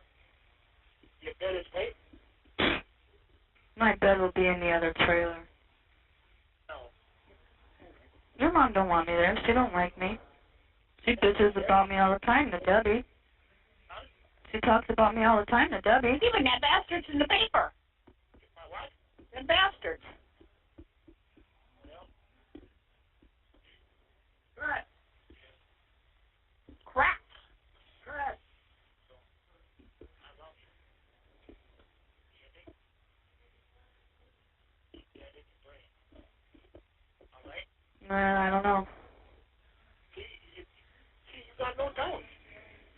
I got all doubts. I got all doubts. You know, I'll put Chucky on the phone. And why? So I don't know what to believe. What to believe? You want to believe him something? No. Well, then leave it alone then. I hear you, though. Well, why don't you sink in? How many times I gotta say it? That's not what I hear. You know, That's not what's embedded in my fucking head. I don't make you nasty letters or nothing. You did once. Yeah, once. But I don't do that no more. Yeah, I love you. That's all. I love Debbie. Then you wouldn't tell her. I can't get that through my head. Well, get it through your head. No, I don't like my mom. I ain't gonna tell her I love her, even as a friend. Well, that's your mom. Your mom's against you anyway. It's besides the point. Yeah, but I don't love Debbie either. She ain't pretty. Then you wouldn't tell her. Well, I told her. Yeah, you also totally want to spend your life with her. You want to suck on her titties and all that other good shit. I never said I want to suck on her titty. Yes, you did. No, I did. In a letter, yes, you did. My titties turn on 2 girls in here. What? I said my titties turn on 2 girls in here. Yeah. Hear that? Yeah. I got some nice boobies. Yeah. Well, write them letters. She likes them boobies. Hey. Write them letters and get that done. And don't talk to nobody no more. Hear me? Yeah, I hear you. Okay then. I see today's what?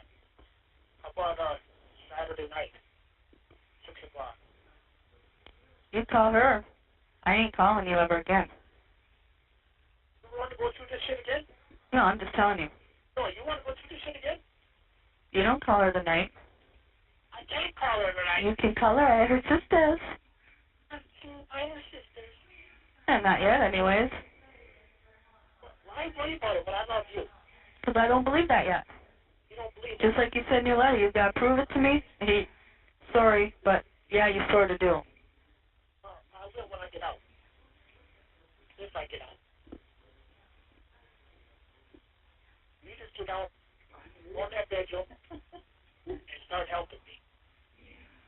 How am I going to help you in the bedroom? When you're at home.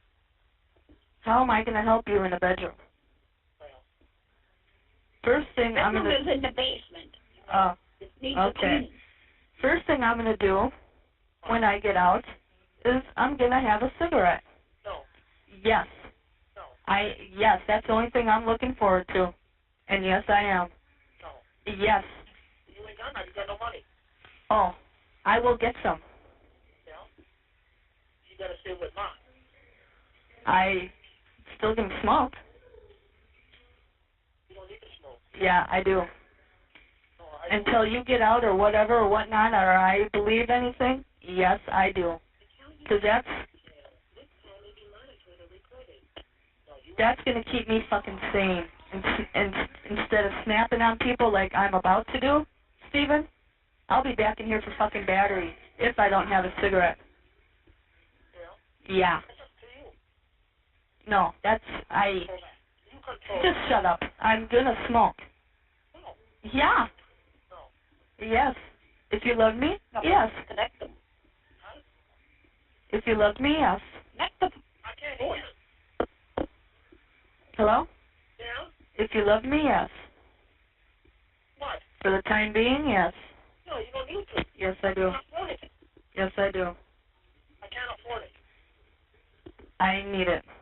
Okay, I'll talk to you tomorrow. For the time being, yes. Tomorrow night about it. Huh? I'll talk to you tomorrow night about it. No, there's no talking about it. Yes, there is. No. 2 ways on this. No, there ain't. There's one way. My way. What you gonna do?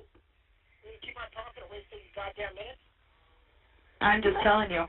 And the next thing I'm going to do is pack my shit. Tomorrow night, just keep on talking. The next thing I'm going to do is pack my shit and call my grandma. That's what I'm doing when I get out of here first. You ain't talking no shit. I need clothes at your ma's, don't I? Huh? Not much.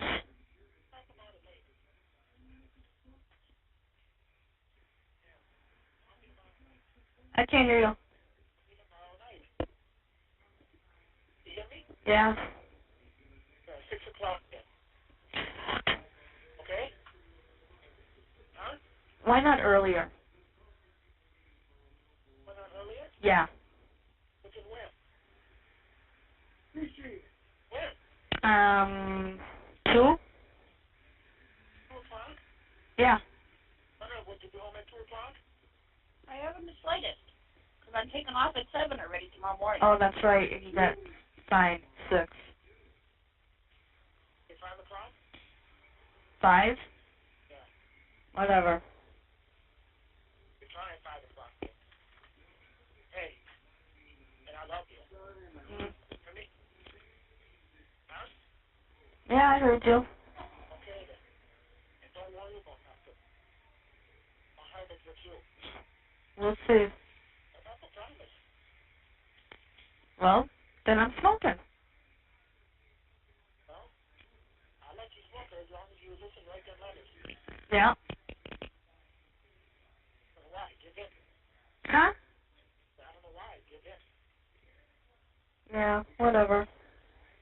It's not whatever. It's good statement. Yeah, okay. Okay then. Love you. Yeah. Talk to you tomorrow night, baby. Yeah. Okay then. Bye. Thank you for using Evercom. All right. So they followed up with another call and more fighting about her smoking and her clear addiction to cigarettes. And I'm sure alcohol as well will follow because she drinks with, that's something she did do with Alan Avery, was drink beers. So she had just a, Jack, I'm pretty sure I finally figured out Tori and Okay. this whole thing. Give us the lowdown. Well, I'll switch calls. Okay. Tori introduced Chuck, or Jodi introduced Chuck to Tori over the phone from jail. Jodi and Tori got together. This was Jodi's idea. She needed some way to be able to talk to Chuck without Stephen knowing. So anytime she has a message from Chuck that she relays to Stephen, she says, Tori told me that Chuck told her.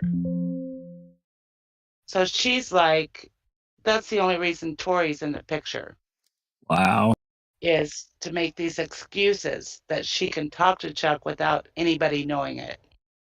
She's just saying, oh, Tori told me when she talked to Chuck. But all the while she's talking to Chuck, every day, multiple times a day. I think you're right. That explains it very well. It's perfect. Yeah. Yeah. Sneaky All right. little bitch, and she. I'm telling you, very. And she, she told Stephen, I know Chuck visited her multiple times because they talk about it. I'll be up Saturday. We heard it last night in at least 2 of the calls. He was going to come up the following Saturday, or this coming Saturday, upcoming, whatever the date was. Okay. Any other comments, Doc, Alice? Any other comments you guys want to lay down from this prior 2-call session before we move on? I just want to say that it's pretty obvious that the two are not good for each other. It even if this disaster didn't take place, I really do wonder how the relationship between Stephen and Jodi would have gone in the real world. Say the murder of Teresa Hallbart didn't happen. I really wonder, looking at the character, both characters, I just wonder whether it would have ended up in a divorce or some type of settlement, because it doesn't look good. Stephen is a very controlling individual. Very. Jodi does not want to be controlled in any way. She does have an addictive personality. I understand that from Stephen's viewpoint, him being very frustrated. But, you know, at the end of the day, Jodi is an adult. Jodi makes the decisions. Stephen should have realized that it was a no-win situation for him, and he should have tried with somebody else. This was not going to work. Jodi could not help herself. She does have an addictive personality. Yeah, people smoke, people drink, but I tell you what is extremely dangerous, and that is drinking under the influence. Stephen was exasperated, you could tell, but the more he tried to control Jodi, the worse it got. It just exacerbated. Absolutely. And I think that, I know that Stephen, well, I'll say I know, I think Stephen may have a beer every once in a while, but he just did not, because he knew how bad she was addicted to alcohol. He didn't like her drinking at all. We heard that in other calls too. So, okay. So, all right, let's move on. Let's move on to the next call, which is also on the 24th. This one is at 21:12. That's 9:12 p.m. I'm going to guess this may be a Tory call. If it is, we're probably just going to move on. Hey, there's Sweaty Sheriff. Hey, thanks for dropping by. Much appreciated. We also had Jason Bennett that dropped by. I saw him up in the chat. Our goal, he's talking about our strive for the truth, and that's what we're after. We're after, again, I said yesterday, these calls they're not going to free Brendan and Stephen, but they give us a fuller picture of what was going on in the background, away from transcripts and motions and all that bullshit. It gives us real time what the hell was going on. So that's our goal. That's we want to know everything. Hey, we have there's Farley. That's a new name I don't recognize. Thanks for coming and listening in. All right, I'm going to start this call. We'll see if it's Tori. If it is, we'll scan through it quickly. If it's her talking to Chuck and blah, blah, blah, we're going to skip it and move on. All right, here we go. This call is subject to monitoring and recording. Thank you for using Evercom. Hi. Yes? You didn't have to accept that. I just wanted to say hi to you again. We're kind of rushing off on you. I felt kind of bad, but I was scared. I didn't want to get in trouble because you parked right in front of the building. Where was I supposed to park? Okay, when you came around the corner there and I was on that side, there's a parking lot back there. Yeah? Yeah, I wanted you to park back there so that we could have some privacy, and that way nobody in case, do you know what I mean? Yeah. It was like right in front. I'm like, oh my fucking God, right on the main drag. I was scared. I'm all freaking out. Oh. Hang on a second. Hey. What? Did you talk to him after we hung up? No, I did not. Tell your mom that that's put in. What's put in?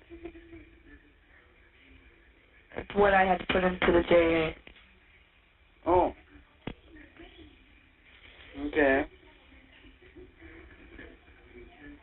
It's put in. Yeah. Did you have a nice... Oh, never mind. Uh-huh. Uh-huh. That was only a 5 minute. I don't know. I'll see you tomorrow. Okay. Bye. Yeah.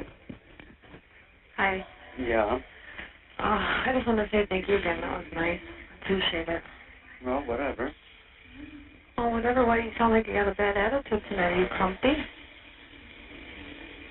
Huh? No. Oh. I'm saying thank you again. Well, I know. My friend brought me some clothes. She did? I mean, you did? No, but that's from Tina Bean, my girlfriend. Oh, okay. Tina. Yeah, she brought me some 2 pairs of jeans, a couple shirts, and a jacket, and some gloves. I'm so tired. I'm gonna sleep good tonight. No. Yeah. So what are you gonna do? You gonna go to bed early too? You gotta work till noon tomorrow, don't you? No, I don't have to work tomorrow. Oh, you have off? Yeah. Every other week. Oh, every other week. Okay. Yeah, they switched off to Tori. I'm going to answer a couple of questions here, then I'm going to scan through this call. If it's the remainder's Tori, we're going to move on. So, Farley asked, how does the other woman contact SA? Did she just start writing? This is the brief history. This woman, Debbie Klemp, she started, we don't know exactly the circumstances of why she started writing. We think she's a plant. Many of us do. She started writing Avery after he got arrested, and then that turned into phone calls, many phone calls. And apparently her husband knew. I don't know, maybe Susan, you know this as well as I do. You want to explain it a little bit there? Yeah, she was married, and her husband knew that she was calling Stephen. It's very strange. I totally think she's a plant to cause all this uproar between Stephen and Jodi. But yeah, she started writing him. I wouldn't be surprised if she sent him a booby picture or something, you know. And then he gave her his phone number, and they started talking. And then she started visiting, and you see her in court with the Averys, with Ma and Pa, and she's there by their side, sitting right up front, you know, for a lot of the court proceedings. That's right. And we've discovered that she is still married to the same man that she was married to back then. This was a year or two ago that I saw that. So, yeah. That kind of tells you. That's about what I know. Yeah, and so what they did, of course, they intercept all this mail that Avery gets. They intercept obviously all the phone calls and jail visits. So they take these recordings. They pull Jodi out. They've already been after her since the 5th of November to talk. 5th of November, they started right after the RAV was found. They went after her. And this shit goes on for months. Debbie gets into the picture. And then in late December or sometime in January, they pull Jodi out of jail to the office. You know, she can smoke cigarettes and whatever, blah, blah, blah.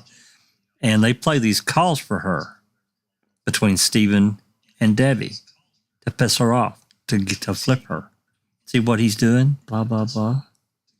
And so that's exactly, they got the end result that they wanted, to drive a wedge between Stephen and Jodi. They've done it with multiple other people. They've tried at least. But Jodi, with her addictive nature, being stuck in a 8x10 cell, can't get out, can't do anything. She has no control.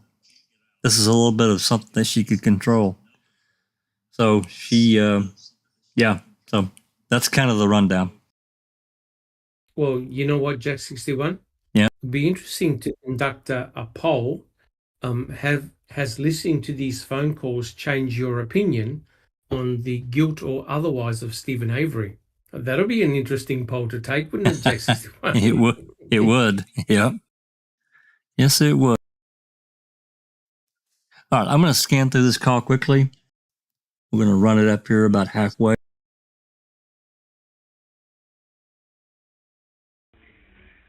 And I think the ice cream I'm going to keep in the freezer at work. I crave that shit now. I couldn't stop thinking about it all day. I was like, oh. It was funny. I was sitting there. What did you tell Jodi that, Huh? over lunch?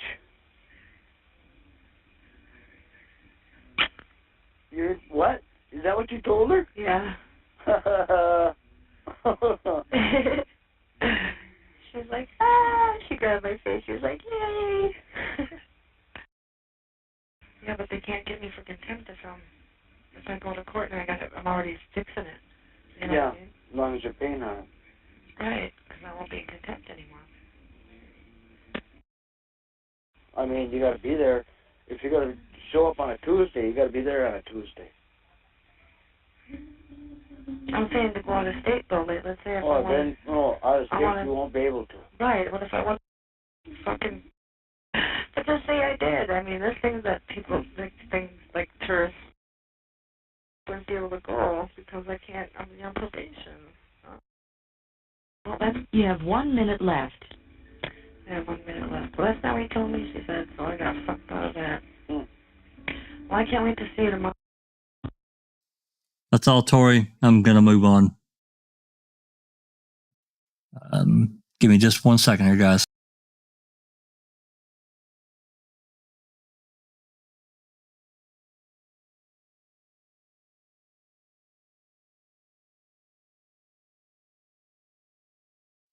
Okay, next call is the 25th. Looks like this one's 15:15. That would be 3:15 in the afternoon. Just 1 second.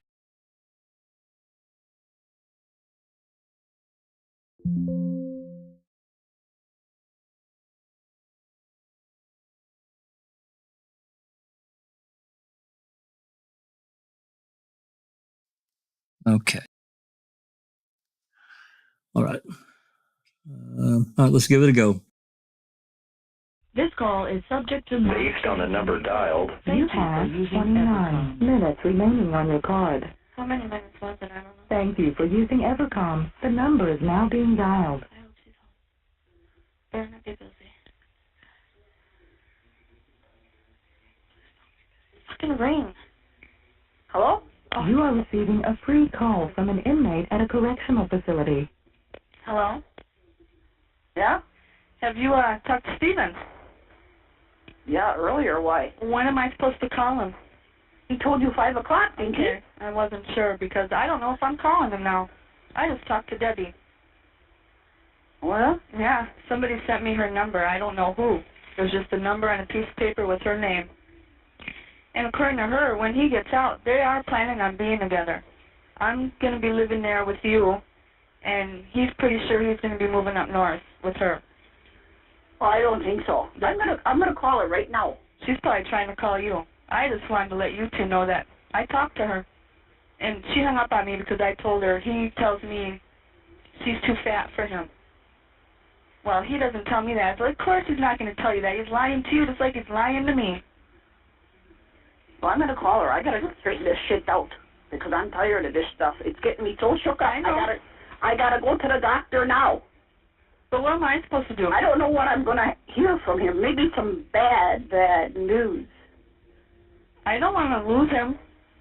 You're not going to.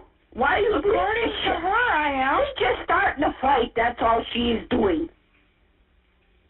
He tells her this stuff. That's what she's saying. Well, I'll call at 5, but I don't know. Yeah. Well, I'm gonna call her right now, and I'm gonna find out what the hell she's trying to pull. Well, then I'll call you before 5 so we can talk before Steven calls. Yeah. Okay. All right. Bye. Thank you for using Evercom.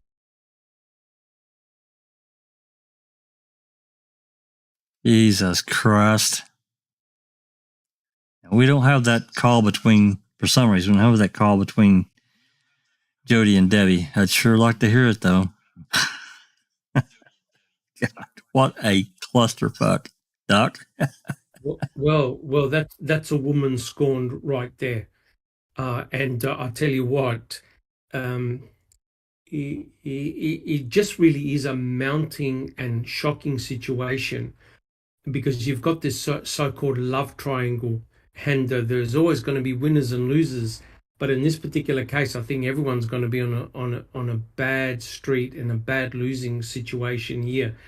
And when you think, I do believe that Debbie was a plant.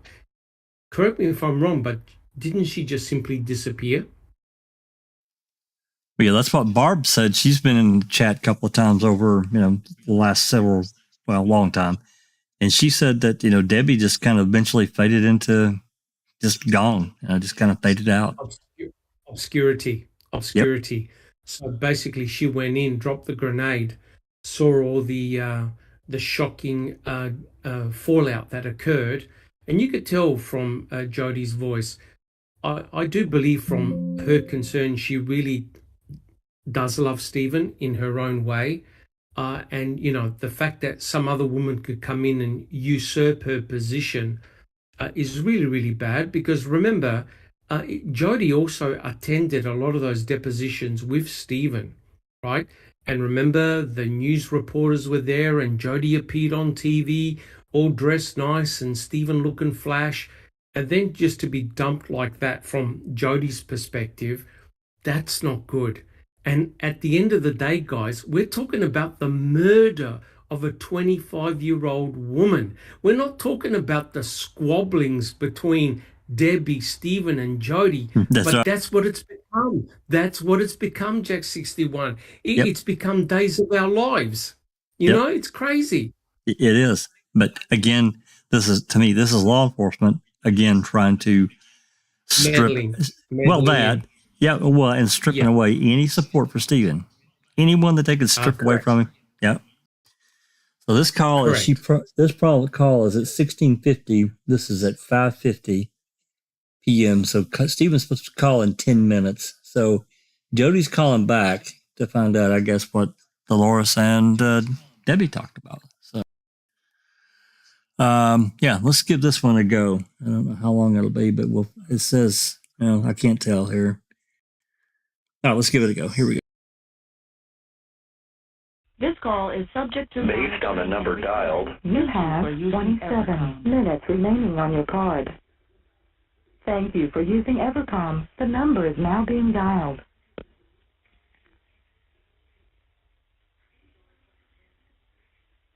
If they'll let you. I don't want it, though. I know you do. You are receiving a free call from an inmate at a correctional facility. Hello? Yeah? Did you call her? Well, yes, I did. And what'd you say? She didn't tell you that her and him were going to move up north. She didn't tell you that. Yes, she did. She said she didn't. Oh, my God. Yes, she did. I don't know. That's what she told me. And what about them being together? She didn't say that either. She said that Stephen said something about he doesn't know where he's going to live after this is over, I think. Oh, my God. Is she a fucking liar? I don't know. I don't believe anybody. Well, it's recorded, so... Because I told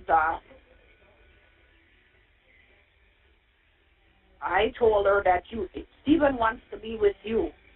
Did you? Yes. Thank you. I told her that right out. What'd she say? She didn't say nothing. Because she thought, well, you hear our conversations. You know how he feels. How did you get that phone number, though? I don't know. It came with my mail today. Where was it? There was nothing on the envelope but my name and this address, and only a piece of paper with Debbie and the phone number. The area code wasn't even on there. Okay, when you get out, I want to see that letter. I will give it to you. I planned on I have it in my folder. Oh, yeah? Yeah. It wasn't going on. The only thing I don't have is the envelope because they don't give us that. Why not? Yeah. Why don't they give you the envelope? I have no idea. The only envelopes I have in here are from Channel 5 and that press or something press. Whatever you got, it came from a cop. It would have had it been. That's what I was thinking. Yep. That's the only one that can get her phone number because it's an unlisted number. No other person can get it. Yeah. No, but that's what she said. It's recorded. I don't know if it'll come out in court, but it is recorded. His lawyer can listen to it. Your phone calls are recorded. Yeah. So, I'm not lying about what she said. That is exactly what she told me. I don't know. Well, we'll find out. It'll come to the bottom. Yeah, it will. And I don't want to be hurt again. I can't handle it. I ate rat poison once because he hurt me. I don't want to do that again. I ain't that depressed again anymore. But you ate rat poison? Yeah. Goofy you are. I know. I ate 2.5 boxes of it. When he told me about the first time. I ain't that depressed no more, but I can't take this pain no more. When do you keep on remembering all this? And why do you talk to the cops then? That's why you're getting so depressed. We'll talk when I come home about that. Hello?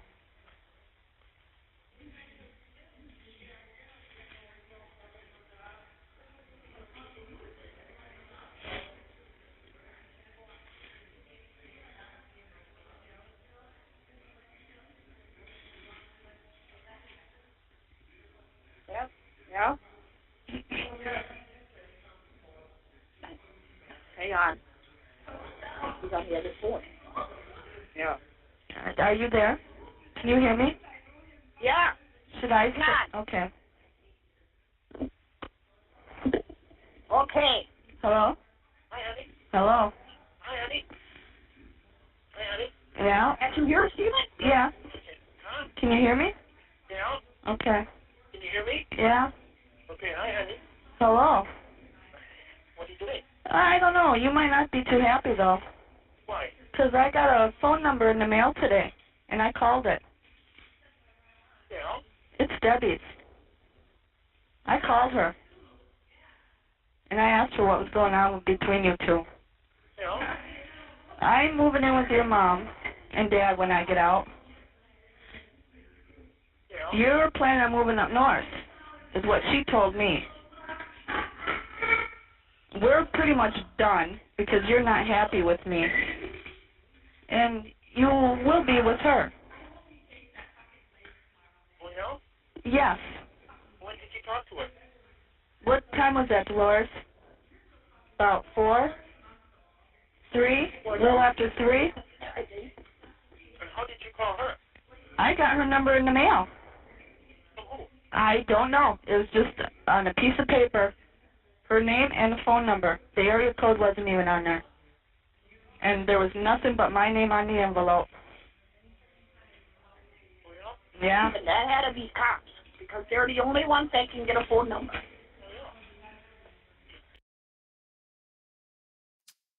Yeah, I got to pause it right here. I think Dolores just let the cat out of the bag on this one. She just gets a fucking phone number and no envelope. Please. Yeah, we'll learn here in a little bit that Chuck gave it to her. Well, how the hell did Chuck get it? It's an unlisted number. Chuck called Debbie all the time. Hell, he slept with her. She stayed the night with him. I did not know One that. night. God, that's the information. Yeah, More shit from Days of Our Lives. Go ahead. She was visiting Ma, and the roads got bad, and she ended up spending the night at Chuck's.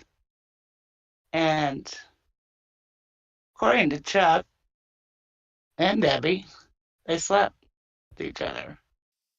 Oh. And so Chuck brought it up on his phone, and she copied it down, is what you'll hear. Jack 61. Yeah. Now you know why. Now you know why I only stick to the forensic evidence. Oh my God. These phone calls are enough It's a to soap drive opera. me nuts. Maybe Worse than a soap opera. I think maybe maybe I'm going to let someone else play these fucking calls, and I'm just going to join you on the forensics. Oh my God, Come to my side, guys. Come to my side. This is insane. I did not know that Chuck and Debbie had slept together. I did not know that. Well, he told her he was going to sleep on the couch. This is what he says. He was going to sleep on the couch, but she said she didn't want to sleep alone in the bed. So he slept in the bed. With her. Yeah. And on this call coming up, I think he says, nothing happened. But Debbie told somebody that she slept with him. I think maybe Barb. Oh boy. Okay. But if Chuck's in bed with a woman, you think nothing happened? No, not at all. Not at all. No, I don't. Yeah, I'm with you there. Yeah. Yeah, Travis says Jack needs to go back and have a listen to the 10 hours of the original calls. Yeah, I'll listen to a lot of them. It's been a minute, Travis, so oh shit. Anyway, all right. JD says Debbie does Dallas and Chuck. Oh my God. You're killing me. Absolutely killing me. What the fuck have I got myself into? All right. So Stephen was trying to pawn Debbie off on Chuck for a while. And so they have quite a few phone calls together, Chuck and Debbie. So there's menage a trois, kind of, sort of. But of course, well, Debbie has a mission, so. Yeah, absolutely. Just there's no one night stand. But there's no doubt about it to me that she's a plant. No doubt. All right, let's continue on with this another segment of Days of Our Lives.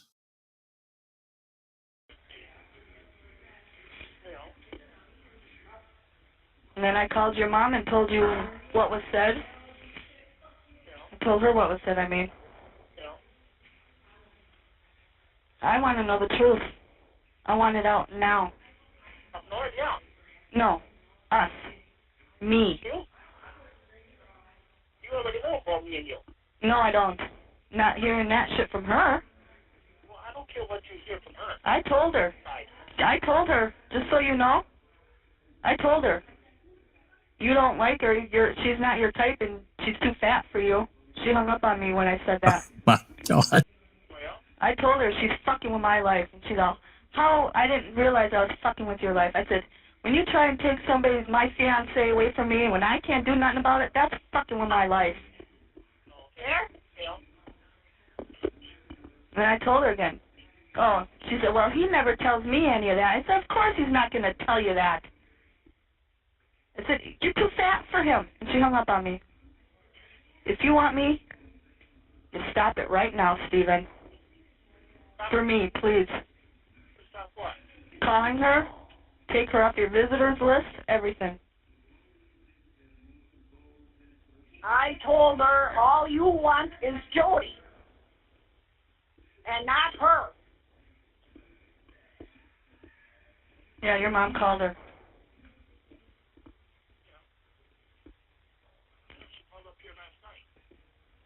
Yeah, well, you do something. Why? Why?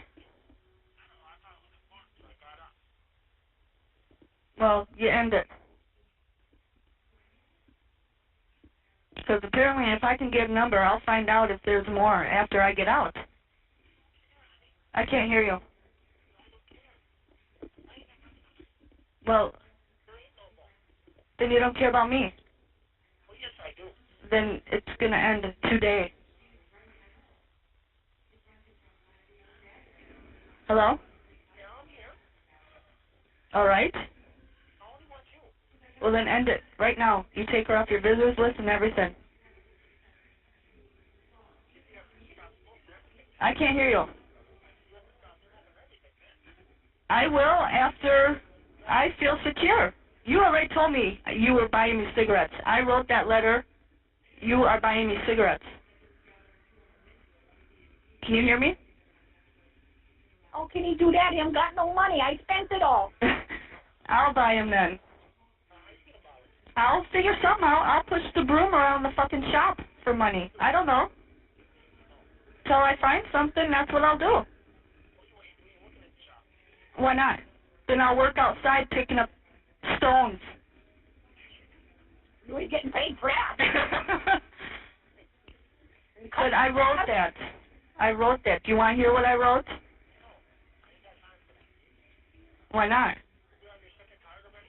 No, this is my first one. You don't want to hear what I wrote on that request slip? I can't hear you. You want to the sheriff? No, just the JA. Because they don't go through the sheriff. They come through here. What? They come through here. What? The detective. You might want to defender too. Why? He has nothing to do with the case no more. Well, that's your right, though. So if they come and talk to you, talk to your lawyer. I don't have to. My lawyer told me that you write to the lawyer. All I gotta do is put it in the JA and he will stop it. Then why didn't you do it a long time ago? Because I didn't think about it. I had too much other shit on my mind, Steven. Like losing you, my life. All that. You would never lose me. According to phone calls I hear and letters I read and people I talk to, yeah. Hey, it don't make a difference what I say.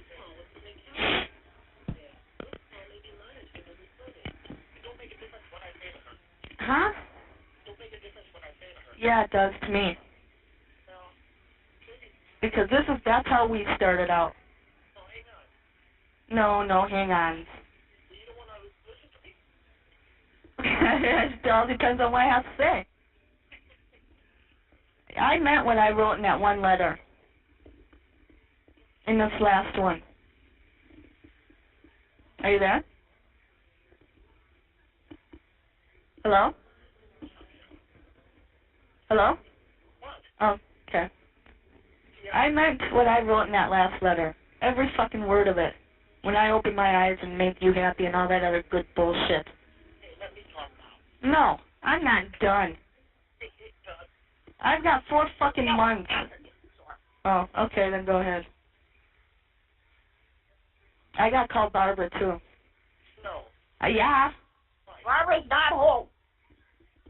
Because I'm going to need tampons when I get out. There's some in the trailer. No, there ain't. Well, then we'll get some. I need them the day I get out. If it doesn't come before Monday. I got rags here. I need tampons. I can't wear pads. I didn't say pads, I said rags. Yeah, I know, rags. When I first started mine, that's what I used. My mom and dad couldn't afford them. You have to find out what time you can get out. It'll be in the morning before breakfast, between 4:15 and 5:30. I put in for an early request, but he denied it. Hello? Yeah. I put in for early request, early release. Well, you ain't get it. I did last time. Not this time. Never know. I tried. We've got too much information all the time. Yeah. But I mean it. End it. You do not call her no more. Hey, don't worry about me and her. No. Because I will find out, Steven. I ain't got nothing to hide. Then don't call her no more. All you have to do is worry about us. No, because there won't be if you keep calling her. And I don't want that. You don't want that. How about when I kept on telling you not to call Chucky? Why can't I call him when you're calling her every day? Well, I wasn't. You were. You were in there with somebody. Hey, shut up. Can you hear me? Can you hear me? Yeah? I'm in here with snitches. There's only so much I can fucking talk about. Okay. 2 of them. I don't care. I do. Buddy. Here I'm in by myself. Well, I don't know. I told you what I heard about that. No, and that ain't the truth. I don't care. That ain't the truth. I'm telling you right now. If they were looking for somebody to move in here, I've still been waiting. At first, I didn't want nobody. Well, I hope the JA does approve that request because I don't want them bringing her up here. Who? Miss Halbuck. Well, no, you gotta refuse that. I already told him I didn't want to talk to her. Monday when you were that? Miss Halbuck wants to come and meet and talk with me. No. Halbuck? Yeah. The mom. What for? I don't know. I mean, right now, if you talk to her, it's over. No, see, I told him I didn't want to. I told him not to bring her up here. There's no way I could talk to her. You can talk to any cops or anything. My lawyer says you ain't supposed to talk to nobody. I'm not going to. But you can write to the public defender. And tell them I get out. I don't care. You still got a week. They won't come bother me. Yes, they will. If they do, then with that request I put into the JA, there's something we can do then. But still, right to public defender. And tell him what? Tell him you don't want to see nobody. What's he gonna do though? He's got to protect you. You ain't got no money. Oh. That's what my lawyer said. Steve said that to me. That's the best way to do it. Where they don't fuck with you. And don't worry about it. Well, will you just stop calling her for me? I love you. Do that, then do that for me, please. Well, you're going to stop smoking them. And not right away, but I told you I would as soon as you really asked me. I got some steel ones in my car. That's fine, I'll smoke them. Okay, you can smoke them and that's it. No, I told you I was going to smoke until you really officially asked me. And you can't do that till you're out, because I want you on your fucking knee. I might beat you out. No, you're not. You better not. Shut up. I hope you don't. Why? Because you don't want to know what I think about that. Because you'll go running to her. Or she'll come running to you. You want to make $100 back? Yes, I do. I love you. Well, then prove it. Me, Make me believe it for once. My bill is going to be shut off. Make me believe it for once. Why don't you put it in your head? Because that don't work anymore, Steven. You know that. You knew that when we first met. That ain't my problem. That's your problem. No, it's yours because you went out with me. I'm going to see if Chucky will come up with me tomorrow. What about Margaret? I said Chucky. All right, well, I'm going to go before this car runs out then. How about Monday night at 6? I'd really like to do it earlier. If we can. Oh, can you? Because I'll be shut off by then. How about, oh, well then stop calling her so much. I've been on the corner about twice a day now. How about, fine, 6 o'clock Monday. You know, All right. I get my chocolate muffin though. I can't hear better. What? Everybody's taking my food. I said I want my chocolate muffin. Oh, you get my letter today? Yeah. And do Jody bugs bite too hard? They're supposed to. I told you if they did, to take a shoe and beat them till they're black and blue.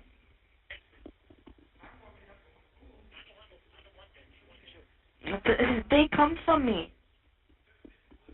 I know. But another thing. I love you. Don't worry about that. Well, we'll see. I want you to get smoking so we can get baby. Well, we'll see about that. See about what? If you love me, you'll prove that to me. You will too. I will. Starting now.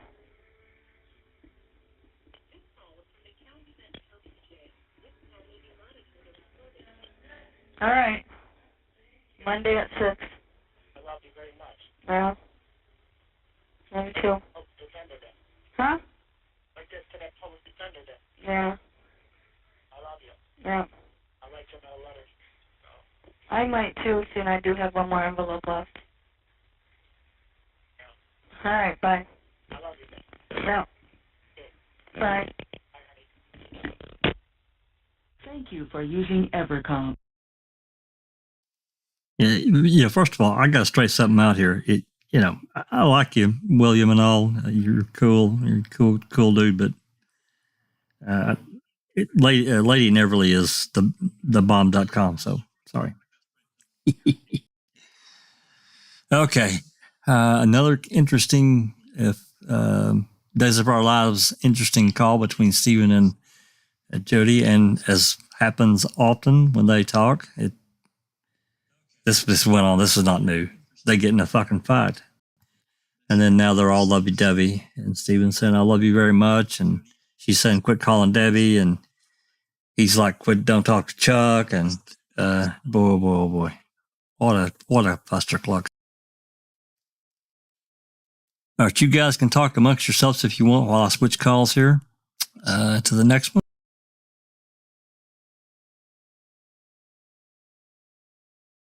Take just a second.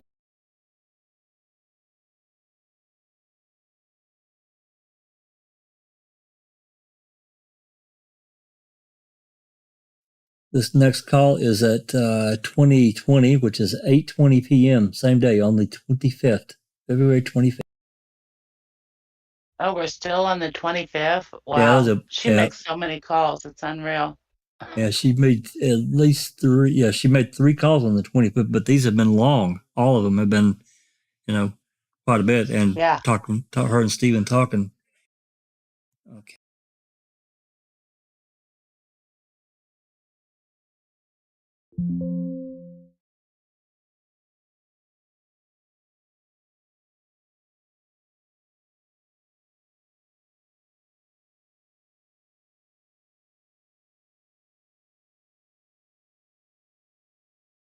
All right.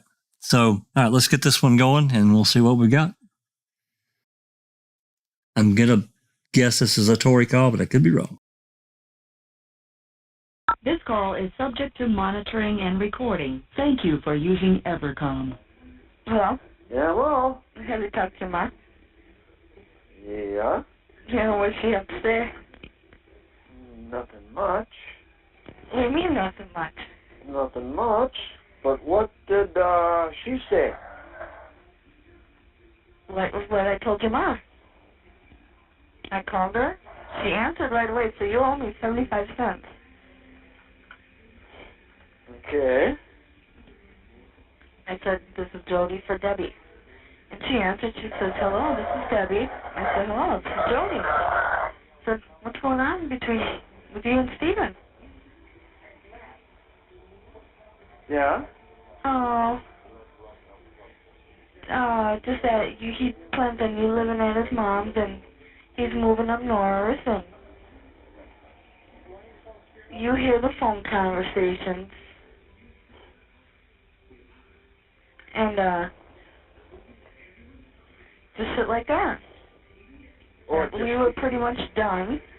I said, well, that's funny because he tells me you're not his type. He don't like you and you're too fat for him. Well, he doesn't tell me that. I said, of course he's not going to. He's lying to you, like he's lying to me.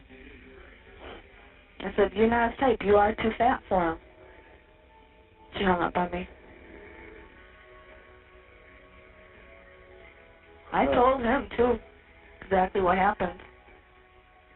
I guess, your mom called her and yelled at her, too? Yeah, she called. She called on there. Oh, were you there? No, I wasn't there, no. I was going home. I was over by let's see, where was I? Coming out of Montauk. Well, I thought for sure Stephen would have been pissed too, but he wasn't.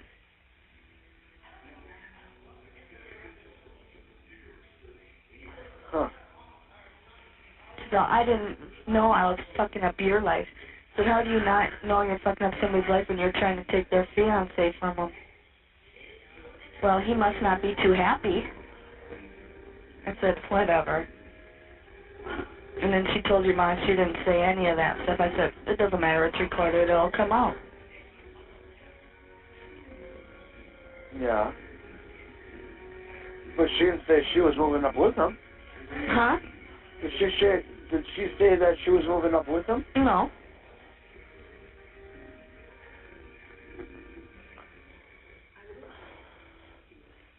Because she was wondering that Ma was wondering how you got her phone number. I told her. It came in the mail today. I told her that.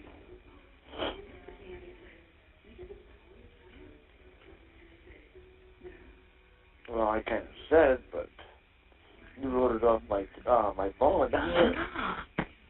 You told her that? No, I did not. I didn't tell her nothing. Oh. No, I told her it came in the mail.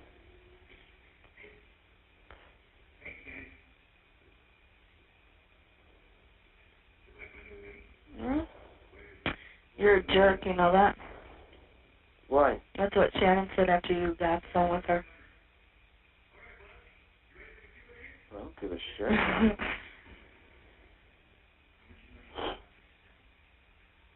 Because I was supposed to give him $2. For what? Well, I don't know. Probably for a fucking beer. Oh, you were supposed to give him $2? Yeah.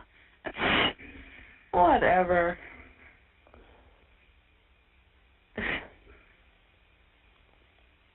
Huh. Yep. Yeah, that soda's gonna taste awfully good. Yeah, what? That soda you owe me. Oh, yeah, soda. Yeah.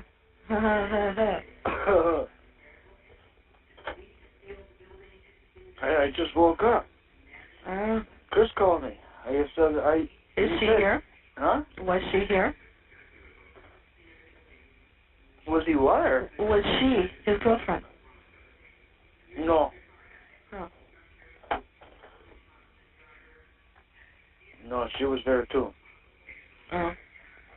I didn't talk to her, but I guess your mom told her too that he don't want you. He wants Jodi. yeah. Well, what did she all tell you?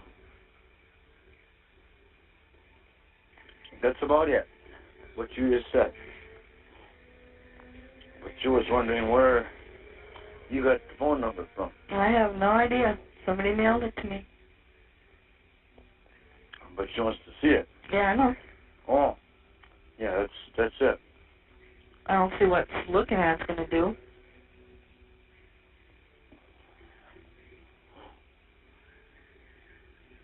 You know? Mm-hmm.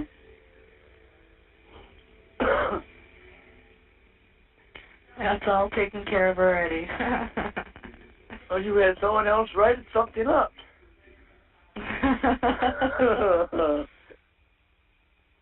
I see.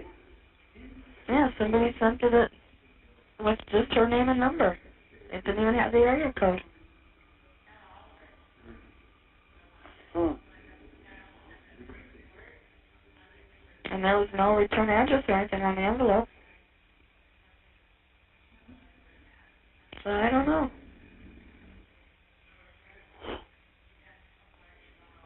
Huh. I told you I saved it. I'm keeping it. I'll let you see it. Yeah. Supposedly, too, she called at the jail last night. What the fuck is...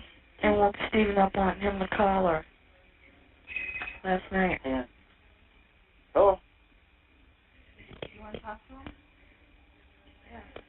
He's on the other phone. Hold on. Who is? You. No, there's nobody on there. Oh. Now, what did I just say? I don't know. I told you to hang on. Oh, that he called the jail. Well, or she called his jail last night. And woke him up. And wanted him to call her last night. I don't know why. Hold on, she wants to talk to you now. Okay, now I'm going to answer the phone though, but... Alright. You just put her on. Well, I got a question yet. Oh, what? What? Yeah. Hello? What?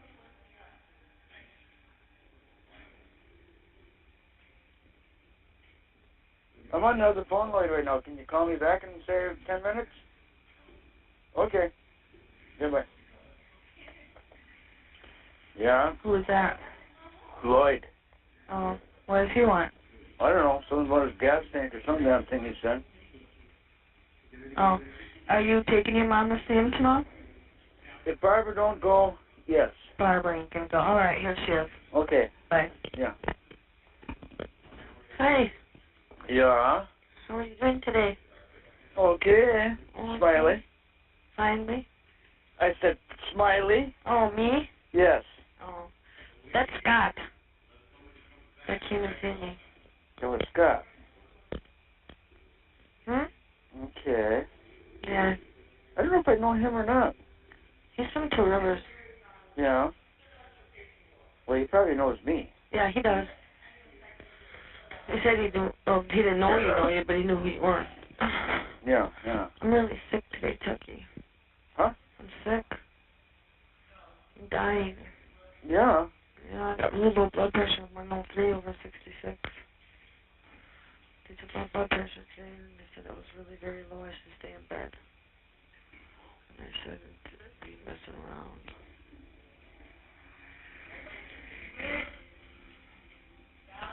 But, you know what's really nice? What was? Visiting today was fun. It was. Yeah, I liked it.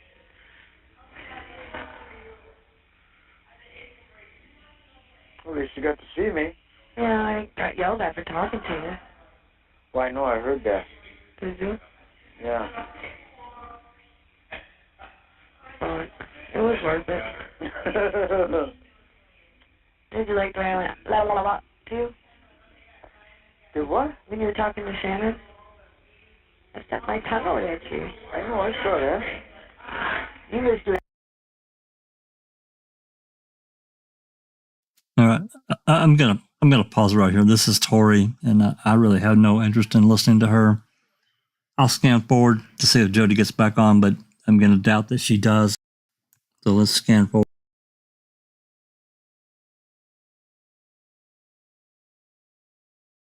That guy that came and see me today was my mom's ex-boyfriend, and the only reason he came to talk to me is because...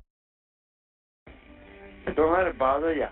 Well, I'm just sick of fucking people. You have 30 seconds left. I don't deserve it. I'm not like that anymore, and I haven't been. Yeah, it's Tori. So I'm gonna move forward to the next call. Any comments about this call, guys? Alice, Susan, Doc, anyone in live chat? Nothing from me. Anyone in live chat? That's where Jodi reveals her scheme. Yep. Of getting Debbie's number. There you go. She had somebody else in the jail write it down, so the handwriting is not her. Lord have mercy. I did want to explain to Anthony Hills. Sure that's story. He says that talking about we got two things going on: Manitowoc County dispatch and radio calls and transmissions, in Calumet radio calls or dispatch calls and radio transmissions. For Manitowoc, we don't have anything for the 4th for radio transmissions. We do have some dispatch, some calls that come in. There are some of those. We got more last year with the release of the rest of the DVDs, but no radio transmissions.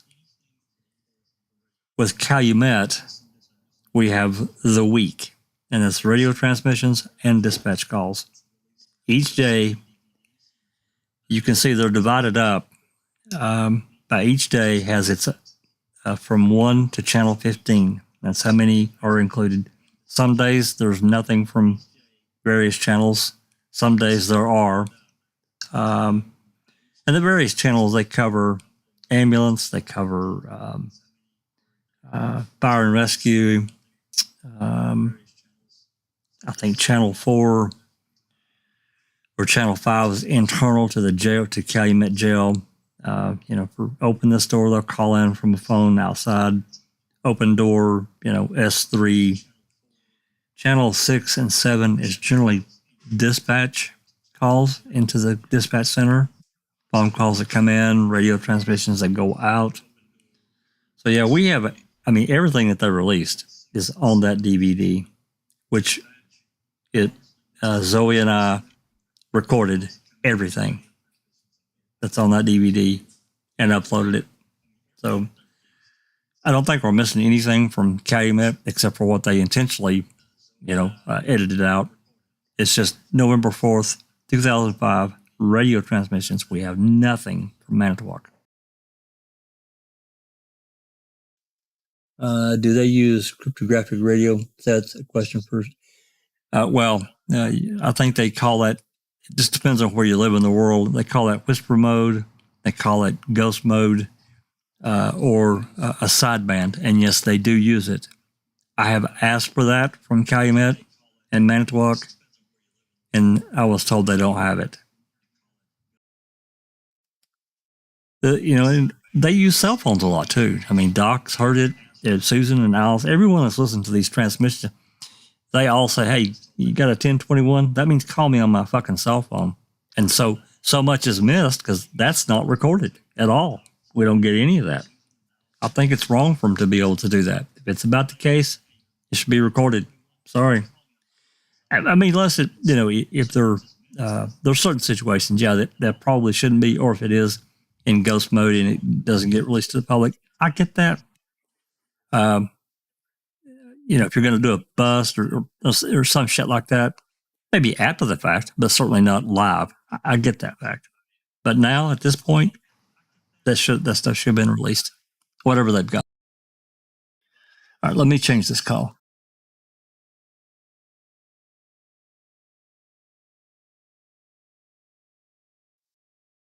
Okay, this next call is the following day. We're up to the 26th at, this is early, 11:41 a.m. So this is an early.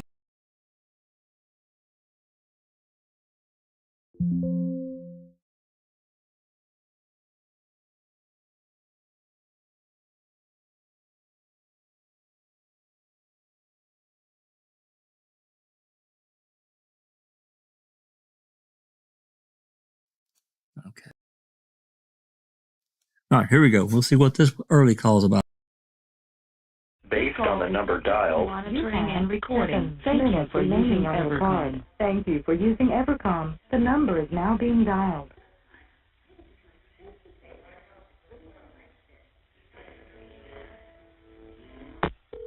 Thank you for using EverCom.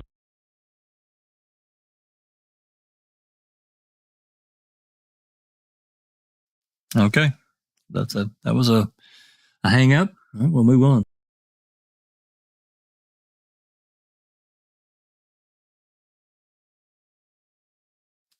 Next call, same day. Calling back a minute later.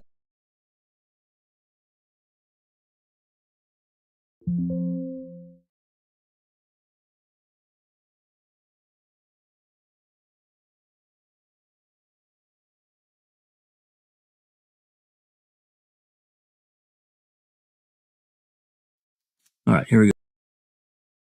This call is subject to monitoring. Based on the number dialed. You have 39 minutes remaining on your card. Thank you for using EverCom. This is going to be another hang up. All right, we'll move on.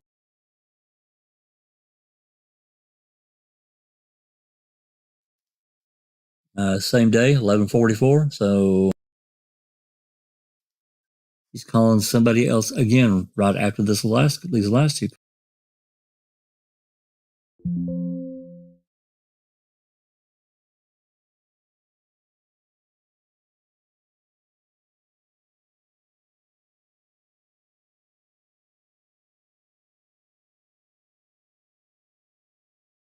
All right, here we go. This call is subject to based on the number dialed. Did another hang up. 39 minutes remaining. Moving on.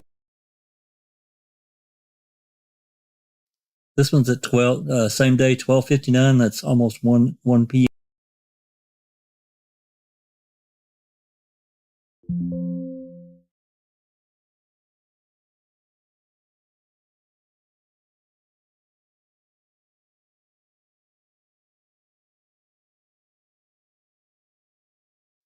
All right, here we go.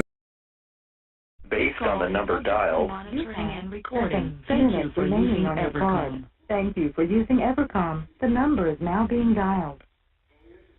It's going to be a short one. It's moving pretty quick.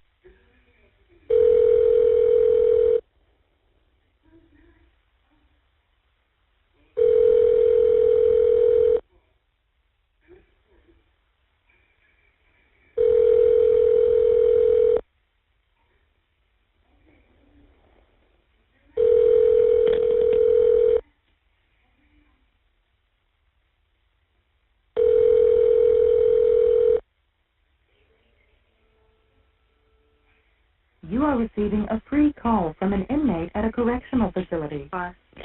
Hello? Hello? Enter your password. Thank you for using Evercom. Okay, I don't know what the hell that was about. Short call. Well,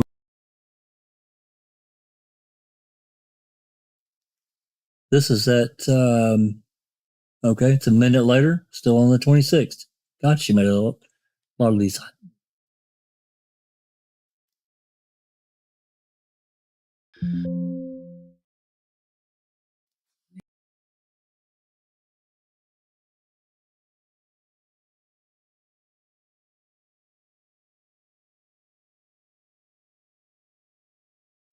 All right, here we go. This call is subject Based on the number dialed. You have 6 minutes remaining on your card.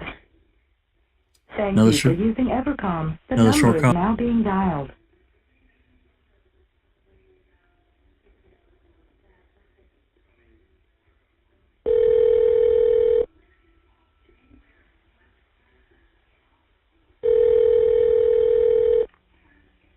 You are receiving a free call from an inmate at a correctional facility. Hello? Hello? Yeah? Are you going up to see him? Yeah. Are you going to take his cell phone with? I don't know why. Because I was going to call and tell you to tell him I love him while you were sitting there. I don't know if you can do that. Oh. Alright, well then, just tell him I love him and I'll talk to him tomorrow. Yeah, okay. And I sent him a letter out. Oh, yeah, okay. Alright. Yep. Bye. Thank you for using Evercom. Okay, that was a short call to Dolores because she's going up to visit Steve. All right. We'll move. This is also on the 26th. This is at, it says 16:23. This is 4:23 p.m. So there's this call and one more later on in the evening.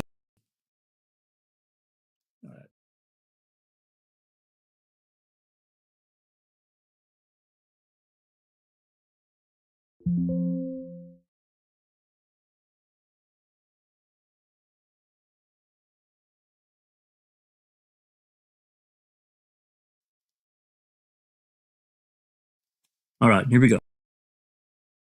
This call is subject to monitoring and recording. Thank you for using Evercom. What's up? Hi, how you doing? Okay. You sleeping? Are you eating? What you doing? What am I doing? Yeah, what you doing? This is a Tory call. Watching TV and eating a piece of licorice. Oh, a piece of licorice. After you get back from visiting, I'm going to call you later. I know you can't respond to it, since you, but no, I was speaking to him about stuff, and you were... Drive in case there's a shitload of reporters. Yeah, say you want to drive. Just tell your mom, say, I'll go get her, pick her up, and go get her, bring her back, so you don't have to go out there in case there's a bunch of reporters and hassles and shit. If she wants to come, fine, but otherwise, you can drive. Whatever. You're being told now. Whatever. That's what I mean. You're being told now. He's going, whatever. I get my check. Because I'm going out getting fucking trashed. No. What? Whatever. Same thing. Okay, that was a Tory call. Irrelevant. She's going to go get trash when she gets paid, blah, blah, blah. Moving on. This is the last call on the 26th. It's at 1954. That is 7:54 p.m. in the evening.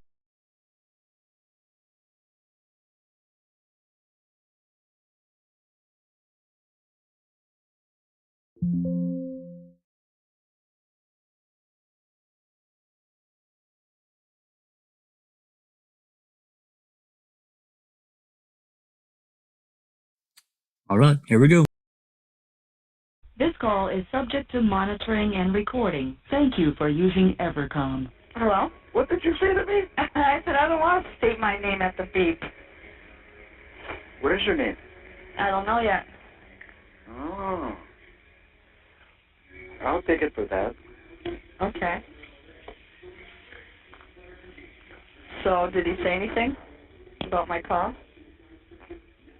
No. Well, then you weren't supposed to answer. Well, whatever. Well, that way it wouldn't cost you money then. Well, whatever. Do you want me to fart on you?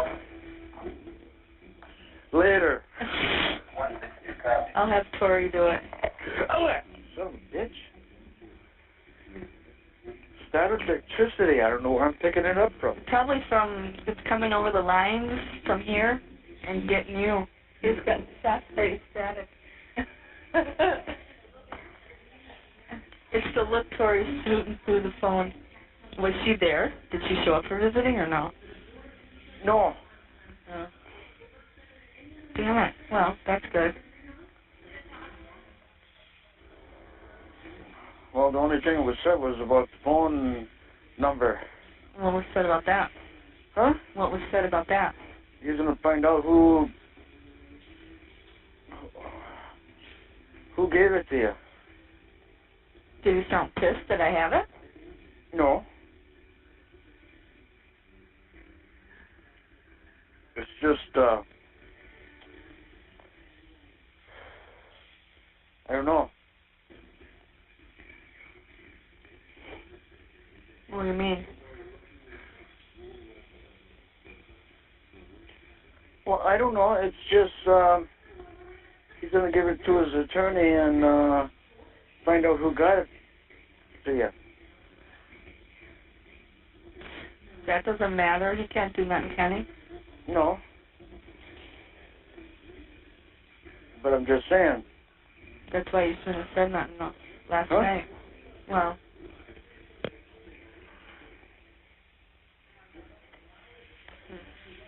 You know, whatever.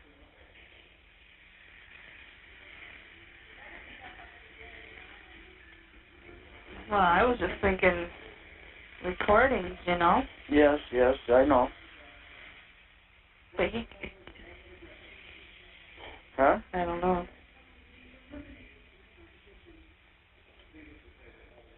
Whatever.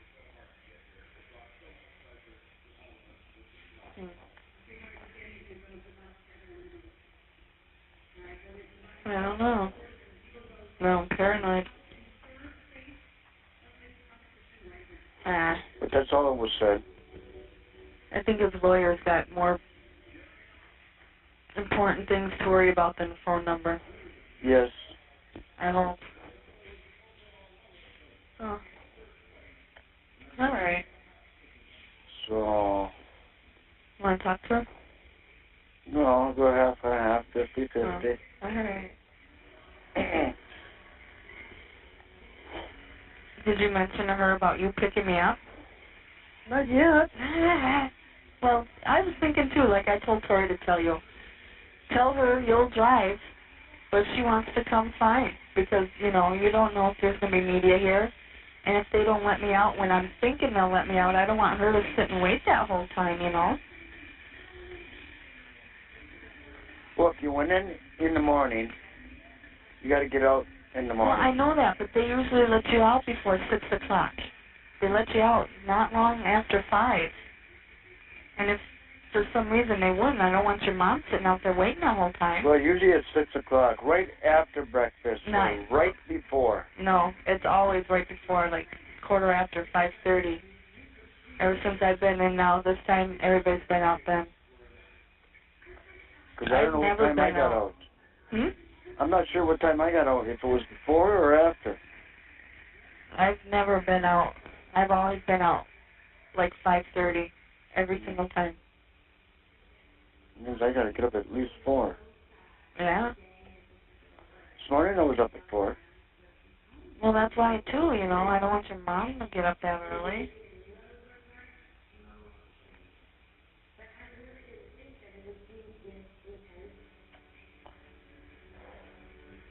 So all you want is a beer and a cigarette. No, all I want is a soda. Yeah, I know. All you want is a soda. Okay. Yeah. That's it. And a cigarette. A pack of cigarettes. because knowing you, you'd just bring a cigarette. Oh yeah, a cigarette. No, a patch. Yeah, I got mine. A patch. A pack? You ain't gonna smoke a pack from here to there. I'm not gonna smoke one either. I'm gonna smoke quite a few. I'll have a half one in the ashtray. I don't think so. Oh, why not? I don't think so. I think that packet that's in your mom's car, there's like 3 in there. Oh, that's gonna last you a long time. That'll last me from here to the closest gas station. No. Yeah.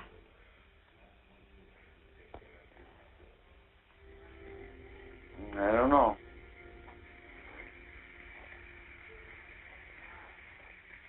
Damn, now I'm worried.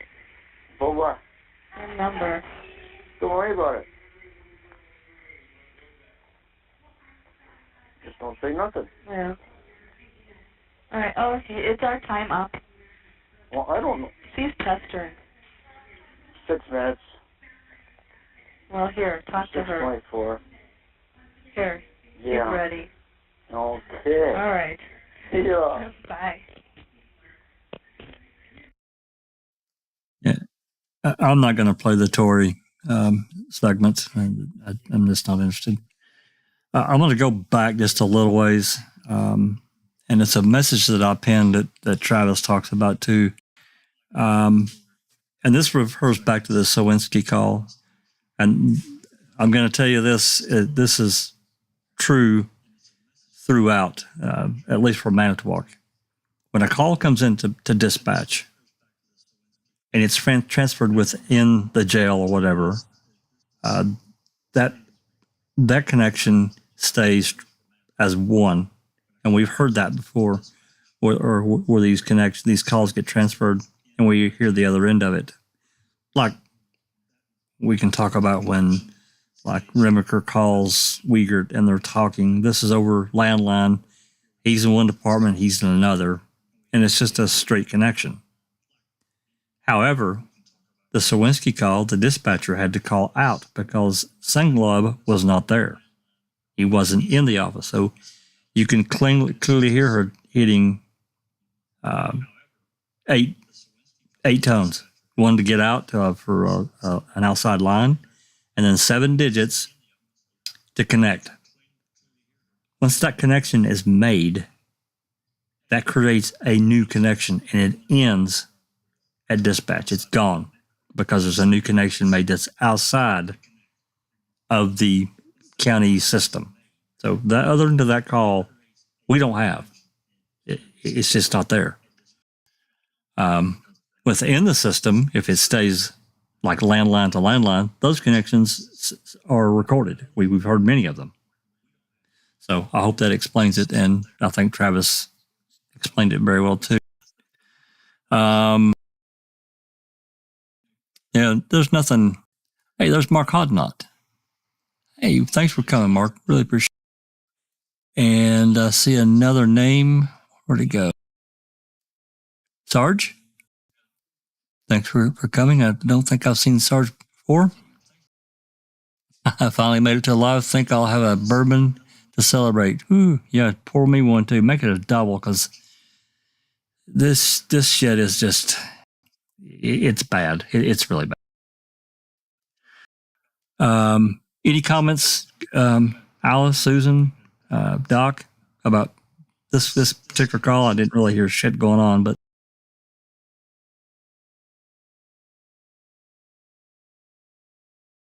Nothing from me, Jack 61. okay. Yeah, I don't have much there.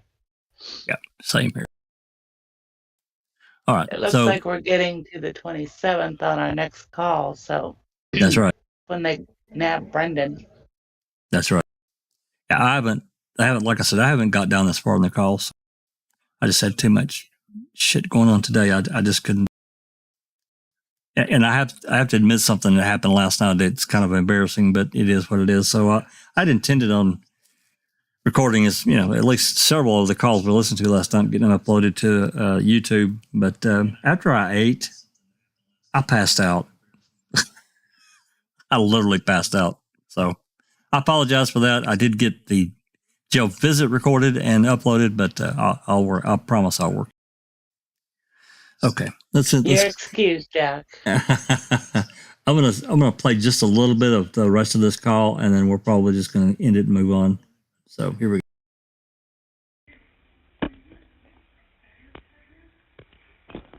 We're watching Dancing in the Stars. Dancing with the Stars. Ever see it? Remember that? What? Do you remember that night I sat down there and talking and nobody said nothing, and when my kids and Brian were there? Oh, yeah. But that's because they're sitting right next to me, though. I didn't have to get. Women can get yeast infections and shit from them because that holds the moisture in there. I don't like. I fucking hate that. I can't stand anything against. Okay, that's enough of that for me. We're gonna move on. Just 1 second here, guys. Okay, this next call is on the 27th, as Susan said. This is at 12:50, so that's 10 minutes to 1 p.m. Let me get it pulled up.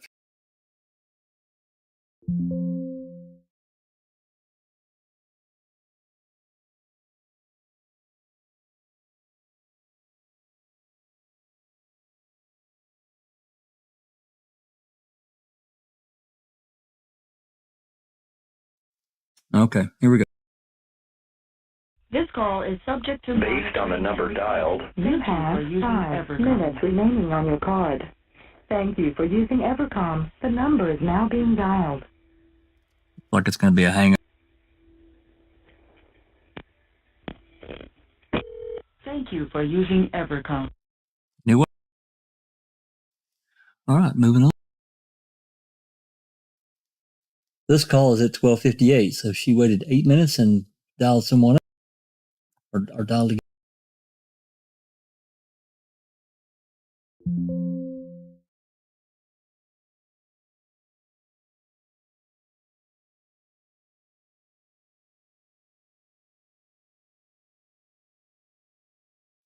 All right, here we go. This call is based on the number dialed. You have 5 minutes remaining on your card. Thank you for using Evercom. The number is now being dialed.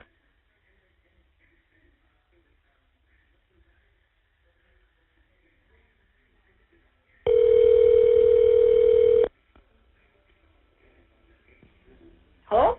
You are receiving a free call from an inmate at a correctional facility. Hello? Yeah? Have you talked to him today? Yeah, why? Ah, damn it.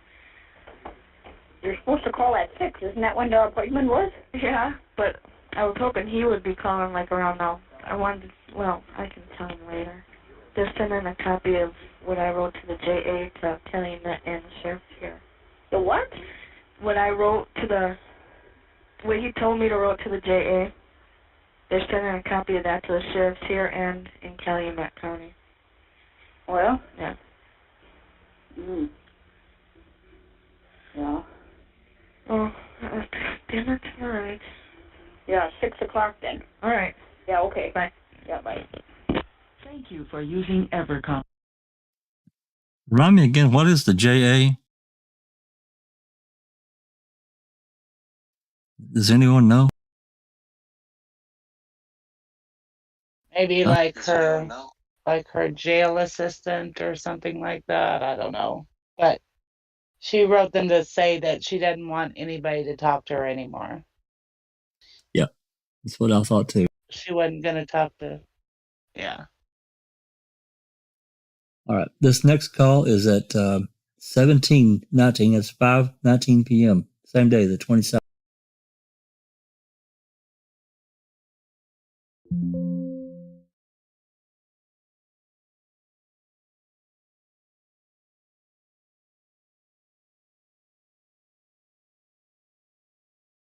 All righty, here we go. This call is Based on the number dialed, You have 39 minutes remaining on your card. Thank you for using Evercom. The number is now being dialed. It's going to be another short call.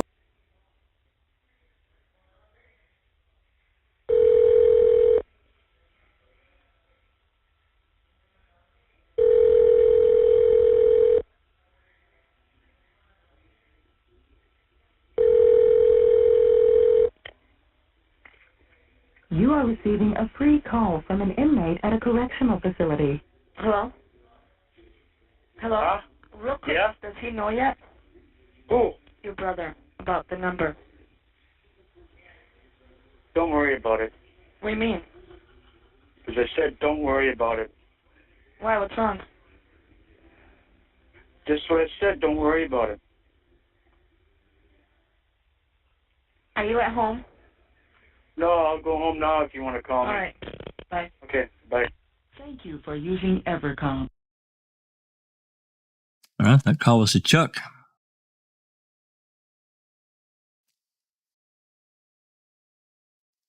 Moving on, this next call, the 27th. Okay, this is at 17:522, just a few minutes left.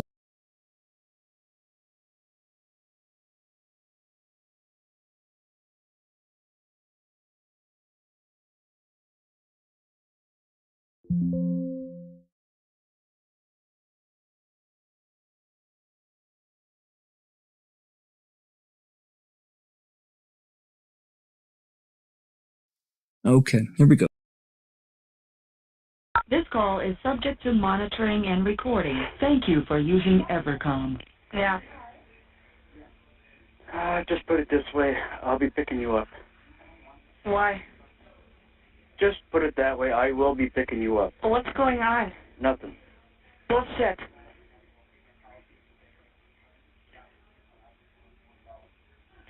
Well, I just found some information out. It's vice versa.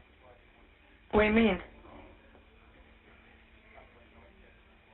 Someone was there Where? Monday night. Here? No. There? Yes. Her? What? Her? Or what?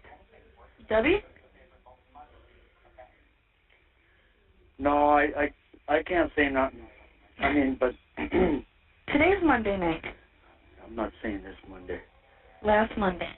I'm not saying last Monday. But,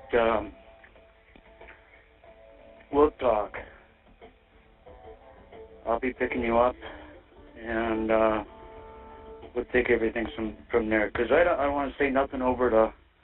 Fuck the phones. I need to know before I call over there. Don't even. I won't. I just need to know.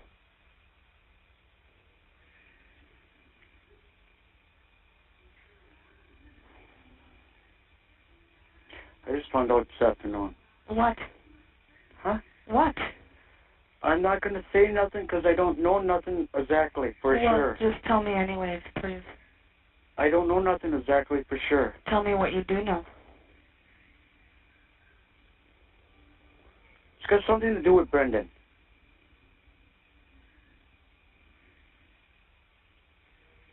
Brendan? Yes. Well, then why would you be picking me up? What do you mean? Why are you picking me up? What the fuck is going on? Holy fuck, this movie. Holy shit. Get off the movie.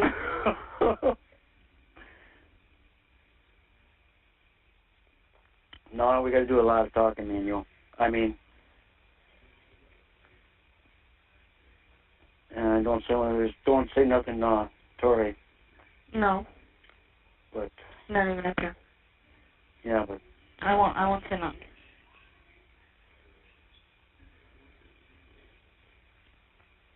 and that would be all up to you if you want to stay with me or it doesn't make a difference.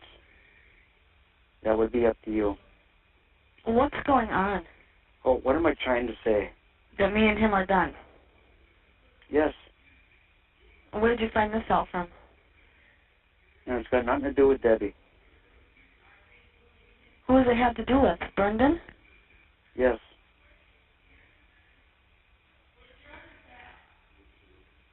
What did he say to you?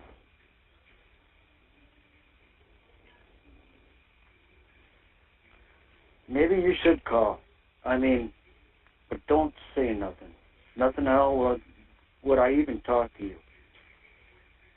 Where's Barbara? Two Rivers. And she probably won't answer her cell phone.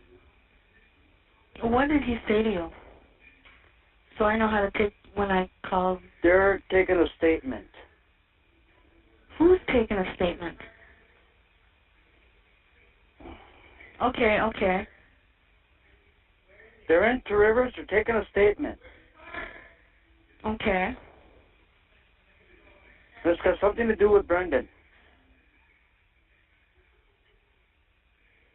What does it have to be with me and him being done? Him being done with me, whatever. Well, are you going to have something to do with them afterwards? I don't know. I don't know what's going on yet. Okay, then. Figure it out. I can't say it over the phone because I'm not sure myself. He's going around saying that we are done now? No, he's not saying that. He's never going to get out.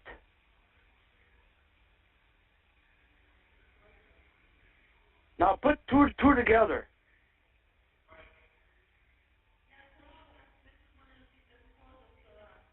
You want to call later? I mean, over there and use the thing, whatever, but we're not supposed to know nothing. And you don't know nothing either. All right. Now are you figuring things out? Sort of. Okay, then.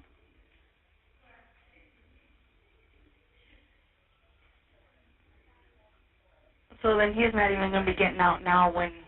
No. Does your mom know this? Well, Earl told her something about, but a little bit or whatever, I'm not sure. I got to deliver some parts tonight, and I'm going to get a couple beers or highballs, whatever I drink. I got to settle my mind. What the fuck did you find out? God, I hate this shit. All you do is put two together. He's not getting out. Barbara and Brendan's back in, in Two Rivers. But Brendan doesn't know nothing. The beginning.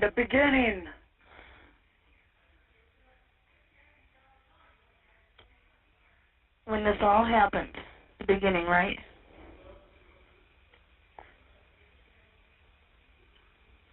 Just what I'm saying. I don't want you to say nothing. I told you anything or anything else. I'm not going to.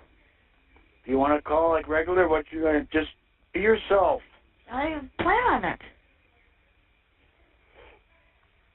But I would like to know what's going on for me. I don't know what's going on right now at any time. Because I didn't get the facts yet. Okay? Okay, but sort of what I'm grasping at here is correct. Brendan was telling them that we were done from the time I came in, from the beginning. Not when he lived in the trailer. You got me confused.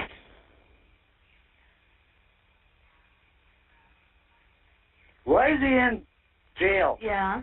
Okay then. Brendan's saying that he did it.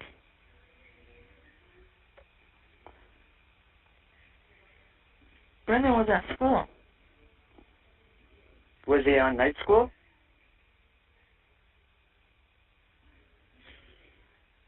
It was during the day, wasn't it? Huh? I don't know. Was it at night school? I don't know.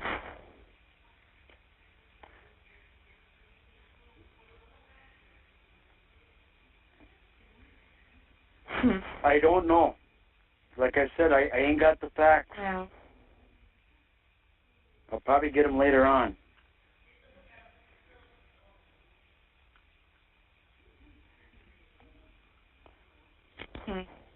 Interesting.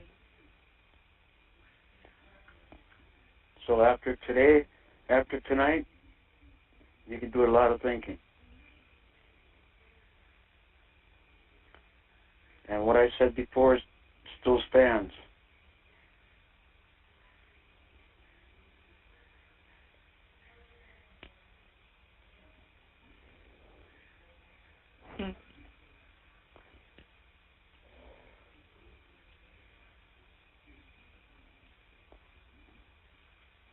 I don't know. Because that's what I told you. I'm going to take things day by day. With Tori. Yeah. And everything else in a nutshell.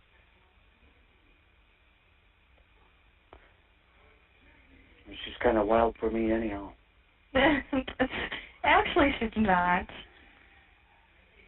Well, when she said she was beaten in the bathroom door and everything else, they had to fix it. We fixed it, yeah. Well, yeah. Something must have hit her off. You don't get pissed when I hit things?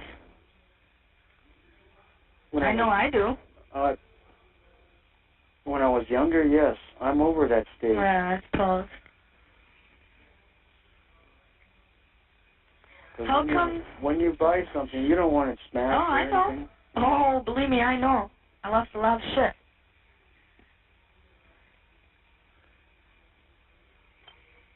God damn it, this week is going to go so fucking slow now, too.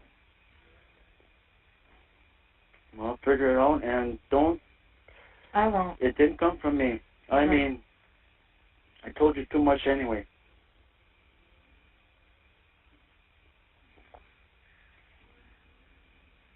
So then it had nothing to do with me, it's just that other shit. Yes. God damn. That's maybe why he blamed you for not being there. No?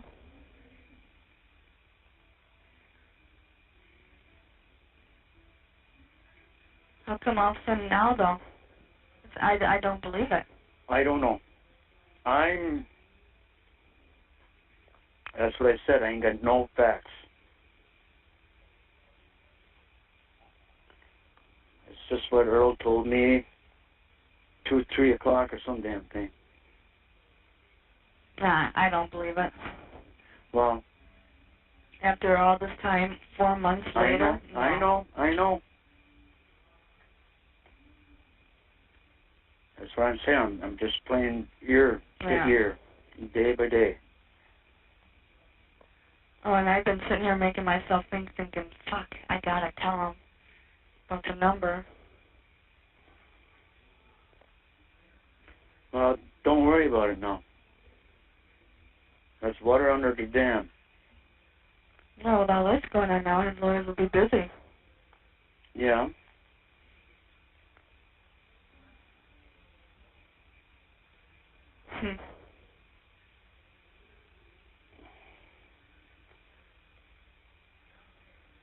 Are you going to talk to Earl later? Earl, no. I'll probably be talking to Barbara. Yeah. Should I call you later? Well, there's only so much you can say over the phone, though. That's right. Fuck. You can call me later if I'm home. Because I still got to get some parts off and stuff, and I got to deliver them.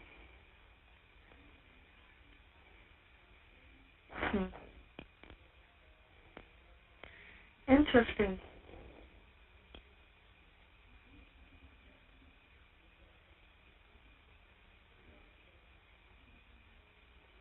I don't know what to think now.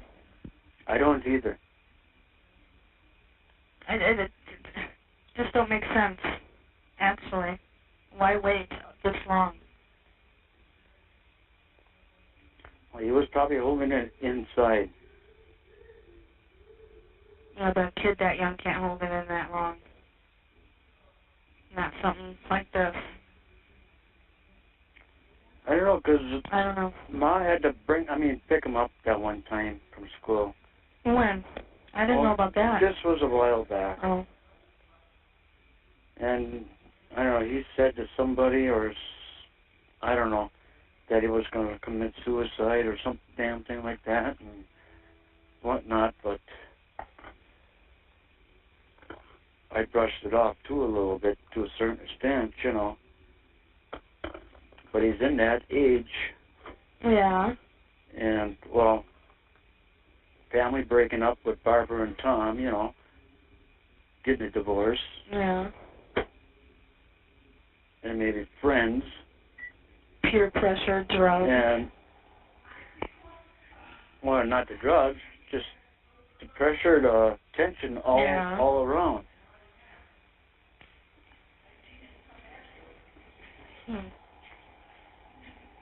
You have 1 minute left. Fuck, I gotta call there at 6. Hey, you gotta call at 6? Yeah. And there's only so many minutes. Maybe less than 5 on that one card.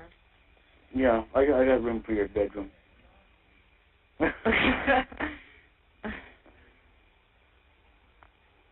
Whatever, whenever. But you gotta do a lot of thinking. Yeah, I do. You have 30 seconds left. I'll just keep on trying after 9 o'clock or whatever. All right. So, okay. I'll talk to you later. Good enough. I can't say much more. Yeah. All right, I'll try later. Yeah. All right. Okay. Bye. Thank you for using Evercom. Well, all I can say is Travis said it. What a massive, massive clusterfuck. Pardon my French, but that's exactly what it is. Oh, not only that, Jack61, if I could just make a couple of quick comments because I've got to leave, unfortunately. I think that call, at some stage, Jack61, we've got to replay it again. It's probably one of the most important calls you've played today. And it reveals a lot, a hell of a lot. First of all, you can't tell me that Chuck didn't have the hots for Jodi. That's complete, utter bullshit. He did. And what is revealing is that despite the fact that his own nephew, he knows what's happening with his nephew. His nephew has been taken to the police station to give a statement, right? In other words, to admit his involvement in the murder of Teresa Horbach. And he still casually goes on, you know, there's a bed waiting for you, you know, everything stands, what we talked about. And in effect, not only has he given up defending Stephen, his own brother, he's accepted it. He realizes that he's now got this incredible opportunity of nabbing Jodi in such a tragic set of circumstances. Oh, well, Stephen's not coming out. I'm free. You're quite welcome to come to my place. Oh, yeah, my nephew's giving a statement. Oh, yeah, so what? You know, everything's as it was before. And yet Jodi had the sense to say, hey, come on, he's a kid. He's not going to be able to hold in information for, 4 months to admit having done all these horrors to Teresa Horbach. So the only one that's showing any logic and sense is not Chuck, the actual uncle, but Jodi, right? I find that rather ironical. And I'm telling you, I'm sorry I have to say it, but Chuck has got no moral compass at all. He saw an opportunity to make a move on Jodi and the seas parted waves, right? Boom. Instead of saying, oh my God, what's my nephew admitted to? And remember in Ma'am, remember when he was interviewed in Ma'am, he goes, only those two know what they did that day. And how does he know that Teresa Horbach was murdered at night? Because remember what Jodi said? He was at school. He was at school. That's right. And now he's just been told the story that Brendan, you know, got the mail and went to the trailer and all that. That's what he means by the night. Correct. After school. Correct. But all he had to do was ask his own mother, Mum, did you collect the mail that day? Because remember how Mama Avery said, no, I'm the one that collected the mail that day. It worries me, guys, that Chuck has almost given up. It's a fate incomplete. Oh, yeah, Stephen's guilty. Oh, yeah, Brendan's guilty. Hey, come live with me. Well, what the hell, guys? He just couldn't help himself. That was very clear. He's never getting out. He said that like 3 times at the beginning of that call, you know, while they're going through it. And it's like, you know, what we talked about before still stands, meaning you can move in with me. I got room for your bedroom stuff. No problem. Correct.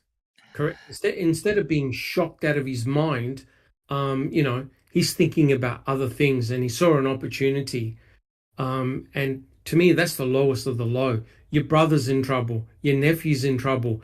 Oh, how do I profit from this situation?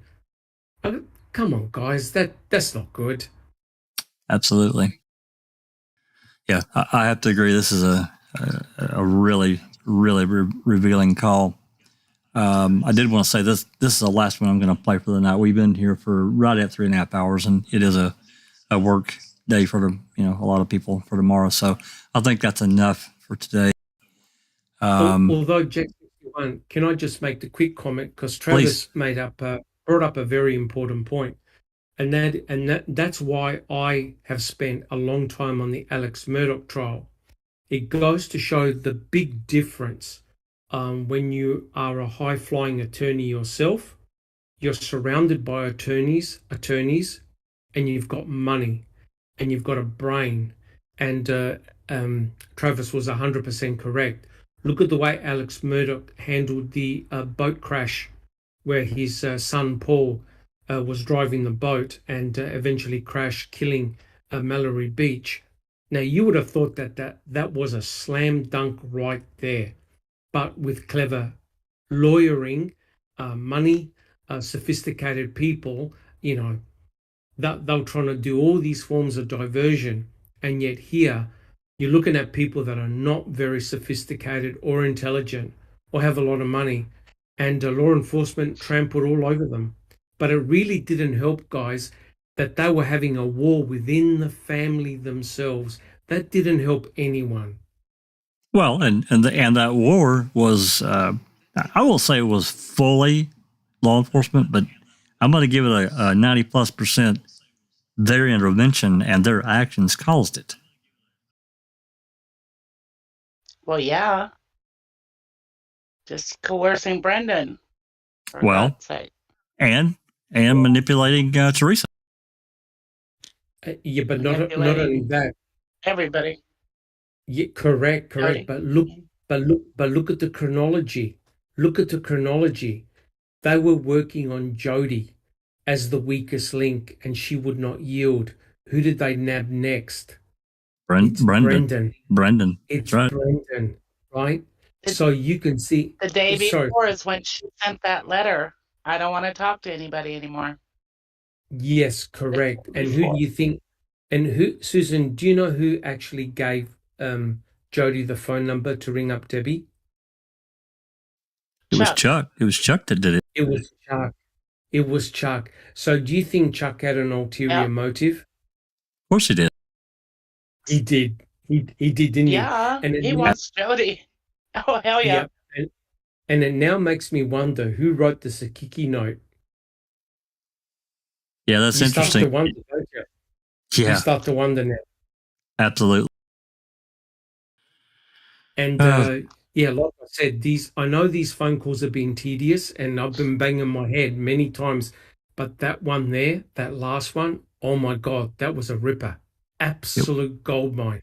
Absolutely. Thank you, Jack, for getting him. Absolutely. I'm putting this back. I just want to make one note on the. Sorry. No, go ahead. I just wanted to make one note on the murder trial, or the murder. Being a lawyer, being surrounded by lawyers, it still blows my mind that he took the stand. And I think had he not, he may have got a hung jury. Maybe. I do think it was a huge mistake for him to get up there. Huge mistake. I mean, every lawyer tells their client, don't take the stand. Just about in every case. But the big difference with Alex, Susan, is that he's a narcissist, and he needed his soapbox. And that's exactly what the state wanted, and that's exactly what the defense was fearing. That he wanted his 15 minutes. You guys may disagree with me, but turn on the charm and Well, I think Alex thinks he's the smartest man in the room. Am I right? Oh yeah. Oh, correct. Absolutely. And you know what the scary thing is, guys? You know who outwitted him? Bubba and his son with the video. Yeah. Bubba, That's right. the dog, and the video did him That's in. right. That's something he was not encountering. Otherwise, I agree with you, Jack 61. It would have been a hung jury. He would have walked. As in, he wouldn't have been charged with the double murder if it wasn't for that video. Yeah, that video killed him. It killed him right there. Okay, guys, some really great conversation, and yeah, this last call was really eye-opening for many reasons. But I'm going to leave it here because yeah, they all get interesting after this. Yeah, the So 27th. when are we coming on again, Jack? Wednesday. Because I'm open Wednesday. I don't think there's anything going on this week because Yes, there is. It's taco night in Bumfuck. Well, you need to you need to order in. There's 4 more calls left on this day. So yeah, 27th. There's 5:57, 5:59. That's a short call. 18:04, which is 6:04, and then 8:48. So there's 4 more calls left on this day alone. She wore the fucking phone out today on this day. So we'll pick this up again Wednesday. I did want to mention in the playlist, these short calls or hang-ups and so forth, I'm not going to include them in the playlist. I've got them all saved on OneDrive, but they're dead-end calls, so there's no point in adding them to the playlist. So, turn this on.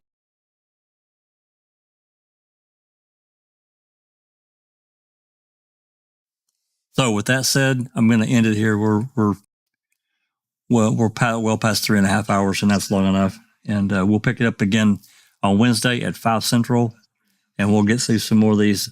I promise I will start getting these converted and uploaded, going back, starting at the beginning. And I'll do as many as I can at a time, 3 or 4 or 5, whatever. Once I get started, they're generally not difficult. Just takes a little bit of time, a little tedious. So that said, I want to thank everyone for jumping in and listening. Travis, a lot of excellent commentary from you. You being a lawyer, it helps us from your legal training and mindset. It's a different way of looking at things, and we appreciate it. We really do. So many others that have joined in and listening and support us in the channel. Our goal is the truth, all of it. So it is what it is. So with that said, I'm going to say this has been a Foul Play production. See you, everyone.